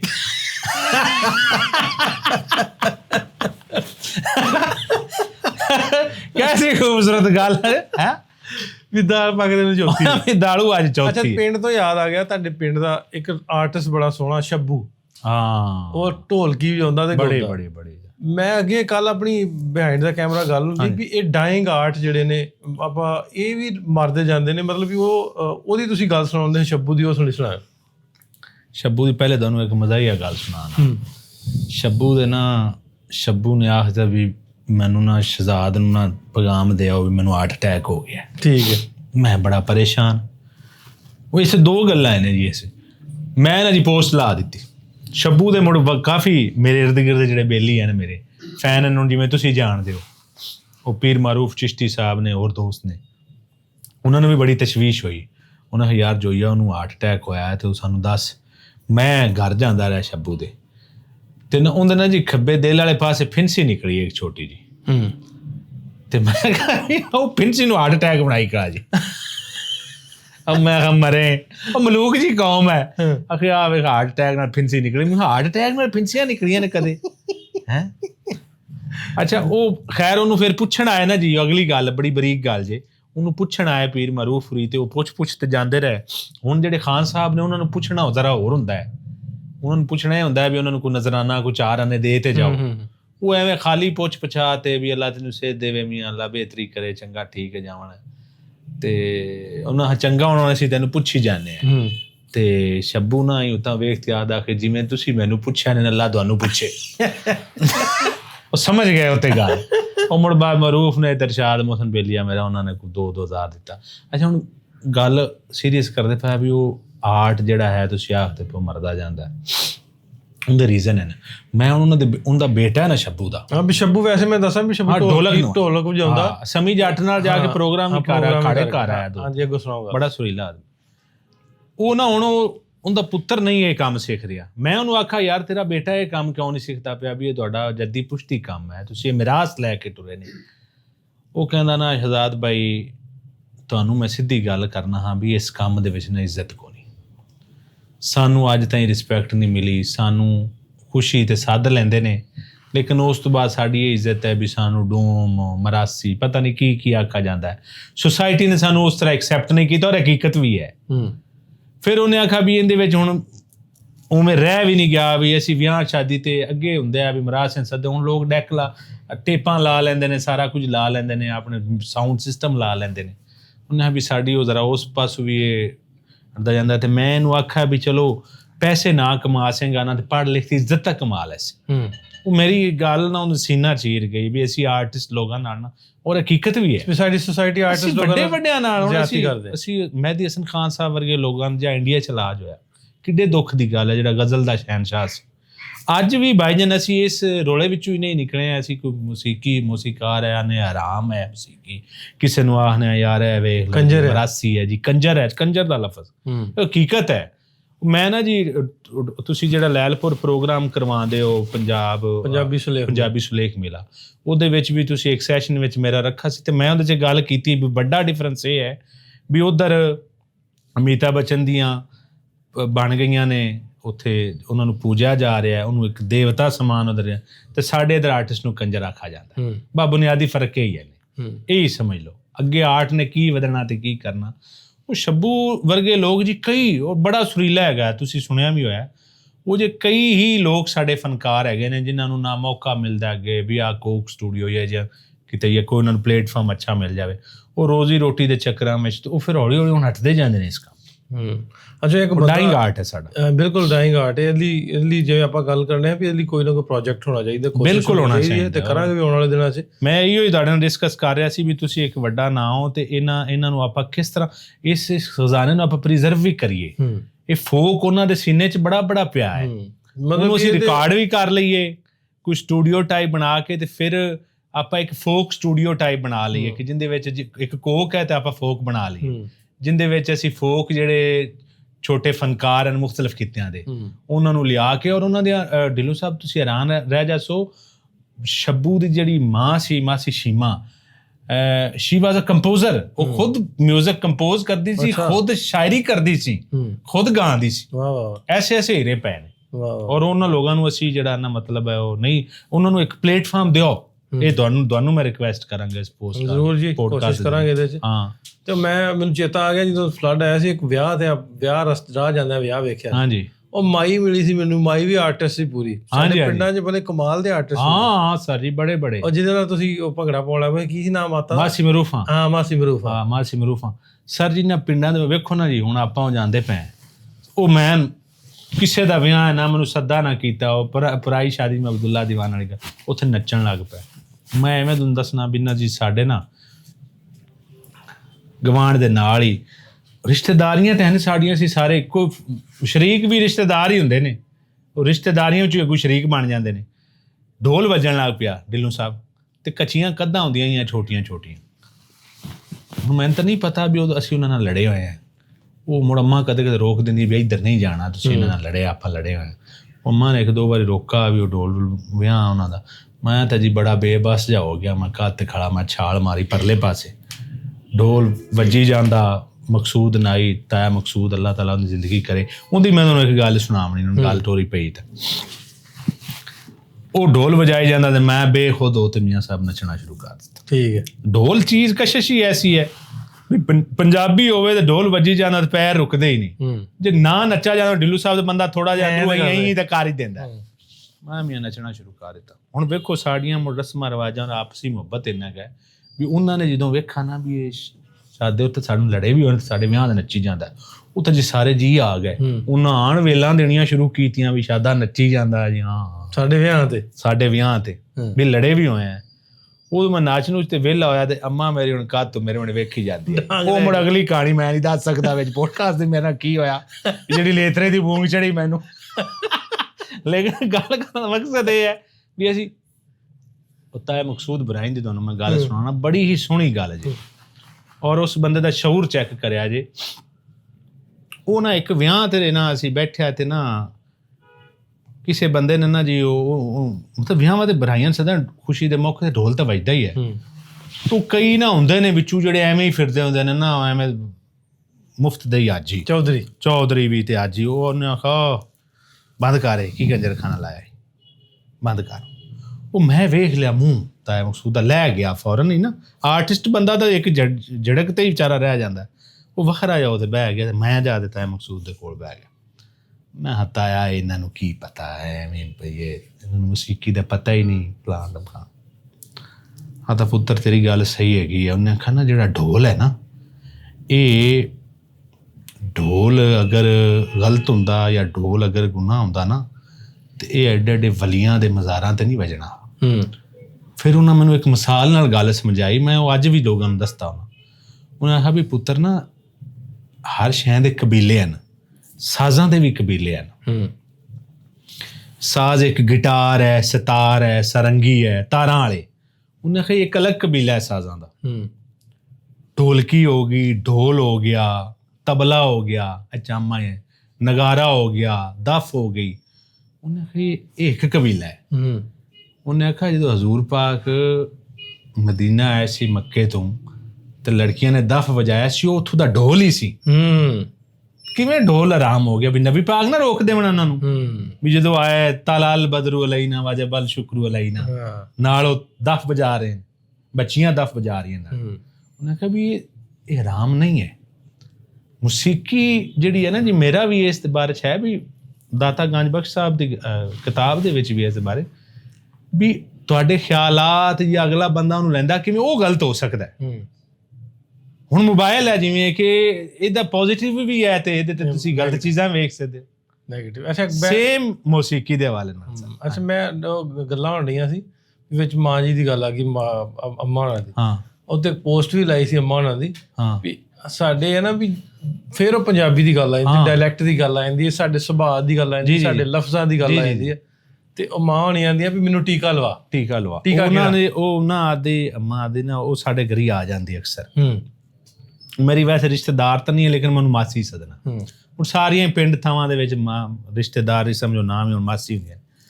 ਉਹ ਮੈਨੂੰ ਆਦੀ ਪੁੱਤਰ ਅਰਸ਼ਾਦ, ਮੈਂ ਸ਼ਹਜ਼ਾਦ ਨਾਮ ਹੀ ਸੱਦਾ ਜਾਂਦਾ ਵੀ ਕੋਈ ਜਿਹੜਾ ਨਾ ਟੀਕਾ ਜਿਹੜਾ ਨਾ ਮੈਨੂੰ ਤਾਕਤ ਵਾਲਾ ਲਵਾ ਦੇਵੇਂ। ਮੈਂ ਕਿਹਾ ਕਿਹੜਾ ਤਾਕਤ ਵਾਲਾ ਟੀਕਾ? ਆਦੀ ਇਕਬਾਲ ਮੇਥੀ। ਇਕਬਾਲ ਮੇਥੀ? ਹਾਂ, ਮੇਥੀ ਇਕਬਾਲ ਹੁੰਦਾ ਜਾਂ ਇਕਬਾਲ ਮੈਨ ਹੁੰਦਾ। ਆਦੇ ਇਕਬਾਲ ਮੇਥੀ। ਮੈਂ ਕਿਹਾ ਇਕਬਾਲ ਮੇਥੀ ਕਿਹੜਾ ਟੀਕਾ? ਉਹ ਮੈਂ ਕਹਾਂ ਮੋਬਾਈਲ ਕੱਢ ਲਿਆ। ਉਹ ਮੈਂ ਕਿਹਾ ਅੰਮਾ ਕਿਹੜਾ ਟੀਕੇ ਦਾ ਨਾਂ ਲੈਂਦੀ ਪਈਆਂ? ਉਹ ਜਿਹੜਾ ਹੁੰਦਾ ਉਹਨੇ ਆਖਿਆ ਬੱਚਾ ਇਕਬਾਲ ਮੇਥੀ। ਉਹ ਬੜੀ ਉਹ ਜਨਾਬ ਨਾ ਉਹ ਸਾਡੇ ਸਿੱਧੇ ਲੋਕ ਆ, ਉਹ ਜੋ ਸੁਣਦੇ ਜੋ ਉਹਨਾਂ ਨੂੰ ਉਹਨਾਂ ਆਦਾ ਨਾਂ ਕ੍ਰੀਏਟ ਕਰ ਲੈਣਾ ਹੁੰਦਾ, ਜਿਵੇਂ ਉਹ ਆਦੀ ਸੁਖਿਆਈ ਵਾਸਤੇ। ਜਿਵੇਂ ਆਖੀ ਨਾ ਵੀ ਸਾਡੀਆਂ ਮਾਵਾਂ ਪੁੱਛਣ ਵੀ ਕਿੱਥੇ ਚੱਲਾਂ, ਯੂਨੀਵਰਸਿਟੀ ਚੱਲਾਂ। ਉਹ ਮੈਂ ਤੁਹਾਨੂੰ ਉਹ ਵੀ ਗੱਲ ਸੁਣਾਉ ਸੀ। ਉਹ ਮੇਰਾ ਨਾ ਰੂਮੇਟ ਸੀ ਅਖਲਾਕ ਕਾ ਮਸਾਲਿਕ। ਉਹ ਅੱਜ ਕੱਲ੍ਹ ਨਾ ਮੁਖਤਲਿਫ ਨਿਊਜ਼ ਚੈਨਲ ਦੇ ਵਿੱਚ ਕੰਮ ਕਰਦਾ ਰਿਹਾ, ਕਿਸੇ ਨਿਊਜ਼ ਚੈਨਲ ਵਿੱਚ ਹੈ। ਉਹ ਨਾ ਸਾਨੂੰ ਫੋਨ ਆਉਂਦਾ ਸਨ ਸਾਡੀਆਂ ਮਾਵਾਂ ਦੇ ਨਾ, ਤੇ ਉਹ ਜਿਹੜਾ ਨਾ ਉਹਦੀ ਜਿਹੜੀ ਉਹ ਮੇਰੀ ਵਾਲਦਾ ਜਿਹੜੀ ਨਾ ਯੂਨੀਵਰਸਿਟੀ ਨੂੰ ਸੱਦੀ ਹੁੰਦੀ, ਯੂਨਾਵਰਸਿਟੀ। ਅੱਛਾ, ਉਹਦੀ ਮਾਂ ਜਿਹੜੀ ਹੈ ਉਹ ਵੀ ਮੇਰੀ ਮਾਂ ਹੀ ਲੱਗੀ, ਉਹ ਅੱਲਾ ਨੂੰ ਪਿਆਰੀ ਹੋ ਗਈ, ਅੱਲਾ ਜਿਹਨਾਂ ਨੂੰ ਤਾਂ ਦੇਵੇ। ਉਹ ਅਖਲਾਕ ਦੀ ਵਾਲਦਾ ਆਖ ਦਿੰਦੀ ਹੈ ਯੂਨਸਵੱਟੀ। ਤਾਂ ਮੈਂ ਨਾ ਅਖਲਾਕ ਨੂੰ ਬੜਾ ਖਿਚਕਾਉਂਦਾ, ਠਿੱਠ ਕਰਦਾ ਹੁੰਦਾ। ਮੈਂ ਆਖਦਾ ਹੁੰਦਾ ਯਾਰ ਵੇਖ ਲੈ ਆਈਆਂ ਦੋਵੇਂ ਸਾਡੀਆਂ ਮਾਵਾਂ ਵਿਚਾਰੀਆਂ ਪੜ੍ਹੀਆਂ ਹੋਈਆਂ ਕੋਨੀਆਂ। ਮੈਂ ਕਿਹਾ ਮੇਰੀ ਵਾਲਦਾ ਤੈਨੂੰ ਜ਼ਿਆਦਾ ਪੜ੍ਹੀ ਹੋਈ ਯਾਰ, ਸ਼ੀ ਇਜ਼ ਮੋਰ ਐਜੂਕੇਟਿਡ। ਉਹ ਥੋੜਾ ਜਿਹਾ ਘੱਟ ਗਲਤ ਬੋਲਦੀ ਹੈ। ਤੇਰੇ ਵੀ ਮਾਂ ਦਾ ਮਖਾਸੂ ਹੱਦ ਲਾ ਦੇ, ਯੂਨਸਵੱਟੀ ਆ। ਯੂਨਸਵੱਟੀ ਸਿੱਧੀਆਂ ਔਰਤਾਂ ਉਹੀ ਨਾ ਵੀ ਉਹਦੇ ਵਿੱਚ ਵੀ ਸਾਡੇ ਤੇ ਉਹ ਆ ਵੀ ਆਮ ਫਾਮ ਜੋ ਲਫ਼ਜ਼ ਚੱਲਦੇ ਉਹਨਾਂ ਨੂੰ ਵਿਚਾਰੀ ਜੀ ਆ, ਉਹਨਾਂ ਨੂੰ ਆਦੇ ਹਿਸਾਬ ਨਾਲ ਆਦੀ ਸੁਖਿਆਈ ਵਾਸਤੇ। ਉਹ ਇੱਥੋਂ ਮੈਨੂੰ ਗੱਲ ਯਾਦ ਆ ਗਈ ਵੀ ਉਹ ਗੱਲ ਸੁਣਾਉਂਦੇ ਨੇ ਵੀ ਲਾਹੌਰੋਂ ਤੁਹਾਨੂੰ ਪਤਾ ਮਿਲ ਚਲਾ ਗਿਆ ਬੱਸ ਤੇ। ਹਾਂ, ਜਿਹੜਾ ਸਟਾਫ ਤੇ ਜਾ ਕੇ ਫੋਨ ਕਰਦਾ ਮੈਂ ਕਿੱਥੇ ਖਲੋਤਾ। ਨਹੀਂ ਉਹ ਨਾ ਜੀ ਉਹ ਇਵੇਂ ਗੱਲ ਨਹੀਂ ਜੀ, ਉਹ ਗੱਲ ਹੈਗੀ ਉਹ ਇੱਕ ਤਾਂ ਬੱਸ ਵਾਲੀ ਇਵੇਂ ਗੱਲ ਹੈ ਜੀ। ਉਹ ਸਾਡੇ ਨਾ ਸਾਡਾ ਉਹ ਵੀ ਗਵਾਡੀ ਬਾਰੀ ਹੈ ਉਹਦਾ ਨਾਮ। ਉਹ ਪਹਿਲੀ ਵਾਰੀ ਵਿਚਾਰਾ ਲਾਹੌਰ ਆਇਆ, ਉਹਨੂੰ ਕੋਈ ਦਵਾਈ ਦੂਈ ਲੈਣੀ ਸੀ, ਤੇ ਉਹਦਾ ਕਜ਼ਨ ਇੱਥੇ ਸੀ ਮੇਰੇ ਨਾਲ ਰਹਿੰਦਾ ਹੁੰਦਾ ਸੀ ਲਾਹੌਰ। ਉਹ ਲਾਹੌਰ ਨਾਲ ਉਹਨੇ ਫੋਨ ਤੇ ਰਾਬਤਾ ਕੀਤਾ। ਉਹਨੇ ਹਾਂ ਬਈ ਬਹਿ ਗਿਆ ਬੱਸ ਤੇ। ਬੱਸ ਤਾਂ ਬਹਿ ਬੂ ਗਿਆ। ਉਸ ਵਿਚਾਰੇ ਨੂੰ ਪਤਾ ਹੀ ਨਹੀਂ ਵੀ ਮੈਂ ਮਿੰਚਣਾਬਾਦ ਤੋਂ ਨਿਕਲਾਂ ਤੇ ਹੁਣ ਅੱਗੇ ਹਵੇਲੀ ਲੱਖਾਂ ਆਉਣਾ ਹੈ। ਤੇ ਫਿਰ ਕਈ ਪਿੰਡ ਦੇ ਵਿੱਚ ਹਾਲੀ ਵੀ ਜੇ ਬੰਦੇ ਪਏ ਨੇ ਜਿਨ੍ਹਾਂ ਨੇ ਪਿੰਡ ਤੋਂ ਬਾਹਰ ਨਹੀਂ ਗਏ ਲਾਹੌਰ। ਜੇ ਅਗਰ ਉਹ ਆਏ ਨੇ ਤੇ ਜਾਂ ਅੱਖਾਂ ਬਣਵਾਉਣ ਆਏ ਨੇ, ਤੇ ਜਾਂ ਉਹ ਉਮਰਾ ਕਰਨ ਇੱਥੇ ਆਏ ਨੇ, ਜਾਂ ਉਹਨਾਂ ਦਾ ਮਤਲਬ ਬਿਮਾਰ ਹੋਏ ਛੱਡਣ ਆਏ ਜਾਂ ਬਿਮਾਰ ਹੋਏ ਤਾਂ ਆਏ, ਉਹ ਤਾਂ ਆਏ ਨੇ। ਉਹ ਹੁਣ ਹਵੇਲੀ ਲੱਖਾ ਲੱਗ ਗਿਆ ਅੱਗੇ। ਫਿਰ ਹੁਣ ਉਹ ਪੁੱਛੇ ਬਾਰ-ਬਾਰ ਯਾਰ ਕਿੱਥੇ ਦੱਸ ਅਸੀਂ ਹੈ ਕਿੱਥੇ? ਉਹਨਾਂ ਨਾਲ ਜੀ ਕਿਧਰੇ ਵਿਚਾਰੇ ਨੇ ਇੱਧਰ ਉੱਧਰ ਵੇਖਿਆ ਤੈਨੂੰ ਕਿੱਕਰ ਨਹੀਂ ਗਿਆ ਆਇਆ। ਆਦਾ ਕਿ ਮੇਰੇ ਹੱਥ ਖੱਬੇ ਹੱਥ ਕਿੱਕਰ ਹੈ, ਮੈਂ ਇੱਥੇ ਆਪਣਾ ਬਾਅਦ ਬਸ ਪੱਕੀ ਨਿਸ਼ਾਨੀ ਦੱਸ ਦਿੱਤੀ ਹੈ। ਹੁਣ ਮੈਂ ਨਹੀਂ ਬੋਲਦਾ, ਮੈਨੂੰ ਸਮਝ ਲੱਗ ਗਈ ਕਿਤੇ। ਉਹਨੇ ਆਖਿਆ ਵੀ ਮਾਮਾ ਕਿੱਕਰ ਹੀ ਕਿੱਕਰ ਰਾਵਾਂ ਤੇ ਹਨ। ਉਸ ਵਿਚਾਰੇ ਨੂੰ ਕੀ ਪਤਾ। ਹਾਂ ਉਹ ਜਿਹੜੀ ਇੱਕ ਹੋਰ ਖੜੀਵਾਂ ਵਾਲੀ ਗੱਲ ਆਈ ਨਾ ਜੀ, ਉਹ ਇੱਕ ਬੰਦਾ ਹਾ ਤੇ ਉਹ ਸਿੱਧਾ ਜਾ ਹਾ ਤੇ ਉਹ ਈਦ ਬਕਰੀਦ ਤੇ ਨਾ ਭੈਣਾਂ ਨੂੰ ਰੋਟੀਆਂ ਦੇਵਣ ਜਾਂਦੇ ਹਨ ਮਿਠਾਈ ਦੀ ਸੂਰਤ ਦੇ ਵਿੱਚ। ਉਹਨੂੰ ਗੱਲ ਦਿੱਤੀ ਉਹਨੇ। ਹੁਣ ਉਹ ਅੱਲਾ ਲੋਕ ਬੰਦਾ ਹਾ, ਉਹ ਜਿਸ ਮਤਲਬ ਹੈ ਵੀ ਉਹਨੇ ਜਾਣਾ ਹਾ ਇਲਾਕੇ ਦੇ ਵਿੱਚ, ਉਸ ਮਿਸਾਲ ਤੌਰ ਤੇ ਹਵੇਲੀ ਲੱਖਾ ਜਾਣਾ, ਉਹ ਅਗਾਂ ਦਪਾਲਪੁਰ ਲੱਗ ਗਿਆ। ਉਹ ਦਪਾਲਪੁਰ ਲੱਥਾ ਤੇ ਉਹਨੇ ਹਜੀ ਮੈਂ ਤਾਂ ਹਵੇਲੀ ਜਾਣਾ। ਉਹ ਹਵੇਲੀ ਵਾਲਿਆਂ ਨੇ ਜਨਾਬ ਨਾ ਉਹਨੂੰ ਬੱਸ ਤੇ ਪਾਇਆ ਤੇ ਪਾਕਪਤ ਨੱਪੜ ਗਿਆ। ਉਹ ਪਾਕਪਤ ਨਾਲ ਤੋਂ ਅੜ ਤੇ ਆਇਆ ਤੇ ਮੁੜ ਅੜ ਤੇ ਉੱਥੇ ਆ ਦੇਣਾ ਜੇ ਫੋਨ ਕਿਸੇ ਕੋਲ ਕਰਵਾ ਤੇ ਰੋਵਣ ਲੱਗ ਪਿਆ। ਆਦਾ ਕਿ ਮੈਨੂੰ ਨਹੀਂ ਸਮਝ ਆਉਂਦੀ, ਮੈਂ ਕਿ ਮੈਨੂੰ ਲੈ ਜਾਓਗੇ। ਫਿਰ ਤੇ ਮਾਰ ਹੀ ਹੋਇਆ ਆਪਣੇ ਮਾਰ ਤਰ੍ਹਾਂ ਵੀ ਜਿਵੇਂ ਮਾਰ ਨੂੰ ਆਪਾਂ ਕभी ਇਨ ਡਰਾਈਵ ਕਰਦੇ ਤੇ ਮੁੜ ਤੁਸੀਂ ਕभी ਆਪਾਂ ਇਨ ਡਰਾਈਵ ਕਰਦੇ, ਇਹਨੂੰ ਲੱਭਦੇ ਫਿਰ ਸਾਂ।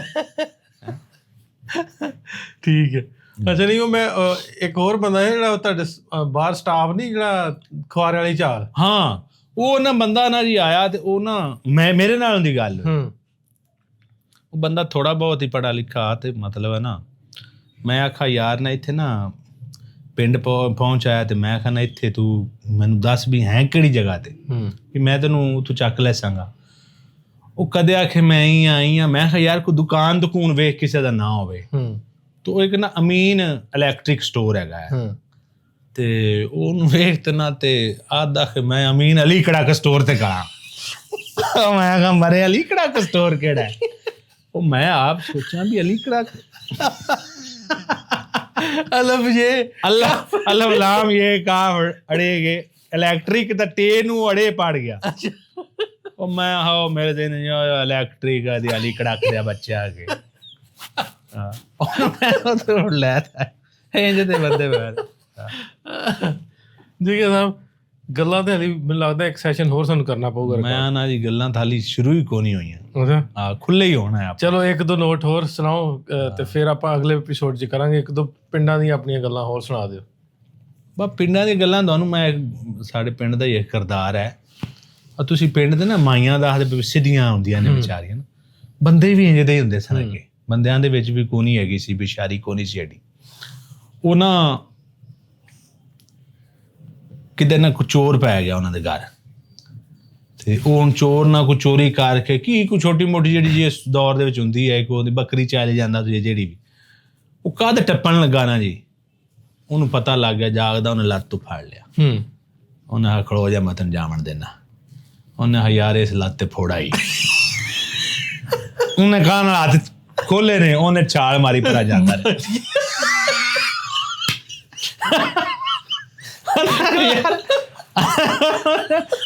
ਇੰਝ ਦੇ ਬੰਦੇ ਜੀ ਲੱਤ ਫੋੜਾ ਹੀ ਅੱਗੇ ਪਾਉ। ਉਹਨੇ ਹੱਥ ਕਾਹ ਨਹੀਂ ਕੀਤਾ ਤੇ ਉਹ ਚਲੋ ਹੈ ਤੇ ਉਹ ਇੱਕ ਮੁੰਡੇ ਵਾਲੀ ਵੀ ਸੀ ਜਿਹਦੀ ਮਾਂ ਫੌਤ ਹੋ ਗਈ, ਪਰ ਉਹ ਕਰਨ ਵਾਲੀ ਕੋਈ ਨਹੀਂ। ਹਾਂ ਨਹੀਂ, ਉਹ ਤਾਂ ਬੜੀ ਤਾਰੀਖੀ ਗੱਲ ਹੈ ਜੀ। ਔਰ ਉਹਦੇ ਚ ਅਹਿਸਾਸ ਔਰ ਮੁਹੱਬਤ, ਔਰ ਆਸਿਫ ਔਰ ਬਿਨਿਆਮੀਨ ਸਾਡੇ ਪਿੰਡ ਦੇ ਦੋ ਕਿਰਦਾਰ ਨੇ, ਉਹਨਾਂ ਨੇ ਅਹਿਸਾਸ ਔਰ ਮੁਹੱਬਤ ਦੀ ਔਰ ਬੱਗੀ ਸਰਾ ਨੇ ਉਹਨਾਂ ਨੇ ਇੱਕ ਮੁਹੱਬਤ ਦੀ ਕਾਇਮ ਮਿਸਾਲ ਕੀਤੀ ਕਾਇਮ। ਚਲੋ ਜੀ ਸਾਹਿਬ, ਬਹੁਤ ਸੋਹਣੀਆਂ ਗੱਲਾਂ। ਇੱਕ ਸੈਸ਼ਨ ਸਾਨੂੰ ਹੋਰ ਕਰਨਾ ਪੈਣਾ, ਕਰ ਲਵਾਂਗੇ ਜੀ। ਤੁਸੀਂ ਸਾਰੇ ਦੋਸਤ ਕਮੈਂਟ ਕਰਕੇ ਦੱਸਿਓ, ਅਸੀਂ ਨਾਲ ਦੀ ਨਾਲ ਹਾਸੇ ਖੇਡੇ ਵਾਲੀਆਂ ਗੱਲਾਂ ਕੀਤੀਆਂ। ਮੇਰਾ ਕਿਹੜਾ ਇੰਨਾ 50,000 ਰੁਪਇਆ ਲੈਣਾ ਮੈਂ? ਮੈਨੂੰ ਤਾਂ ਲੱਗਦਾ ਵੀ ਹਲੇ ਇਹਦੇ ਤੇ ਸਾਨੂੰ 3 ਘੰਟੇ ਦੀ ਪੋਡਕਾਸਟ ਹੋ ਜਾਣੀ। ਮੈਂ ਨਾ ਜੀ ਹਾਲੀ ਆਪਾ ਜ਼ੁਬਾਨ ਨਾਲ ਮਿਲੇ ਹੀ ਨਹੀਂ ਹੋਵੇਂ ਗਏ, ਹਾਲੀ ਹੋਰ ਬੜੇ ਮਾਮਲਾਤ ਨੇ। ਹਾਂਜੀ ਹਾਂਜੀ, ਜ਼ੁਬਾਨ ਦੇ ਬੜੇ ਪੱਕੇ ਤੁਸੀਂ। ਹਾਂਜੀ ਉਹ ਤੁਸੀਂ ਇਹ ਹੁਣ ਤੁਹਾਡੀ ਮਰਜ਼ੀ ਹੈ ਜੀ। ਮੁਹੱਬਤ ਤੁਹਾਡੀ। ਹਾਂ ਮੁਹੱਬਤ। ਹਾਂ ਚਲੋ ਜੀ, ਹੋਪਫੁਲੀ ਤੁਹਾਨੂੰ ਵਧੀਆ ਲੱਗਾ ਹੋਊਗਾ। ਕਮੈਂਟ ਕਰਕੇ ਦੱਸਿਓ ਵੀ ਦੂਜਾ ਸੈਸ਼ਨ ਆਪਾਂ ਇੱਕ ਹੋਰ ਪੋਡਕਾਸਟ ਜੋਈਆ ਸਾਹਿਬ ਨਾਲ ਕਰੀਏ ਕਿ ਨਾ ਕਰੀਏ। ਜੇ ਕਰਨੀ ਆ ਤਾਂ ਜ਼ਰੂਰ ਸਾਨੂੰ ਕਮੈਂਟ ਕਰਕੇ ਦੱਸਿਓ। ਸੋ ਮਿਲਦੇ ਤੁਹਾਨੂੰ ਅਗਲੇ ਪੋਡਕਾਸਟ 'ਚ। ਰੱਬ ਰੱਖਾ।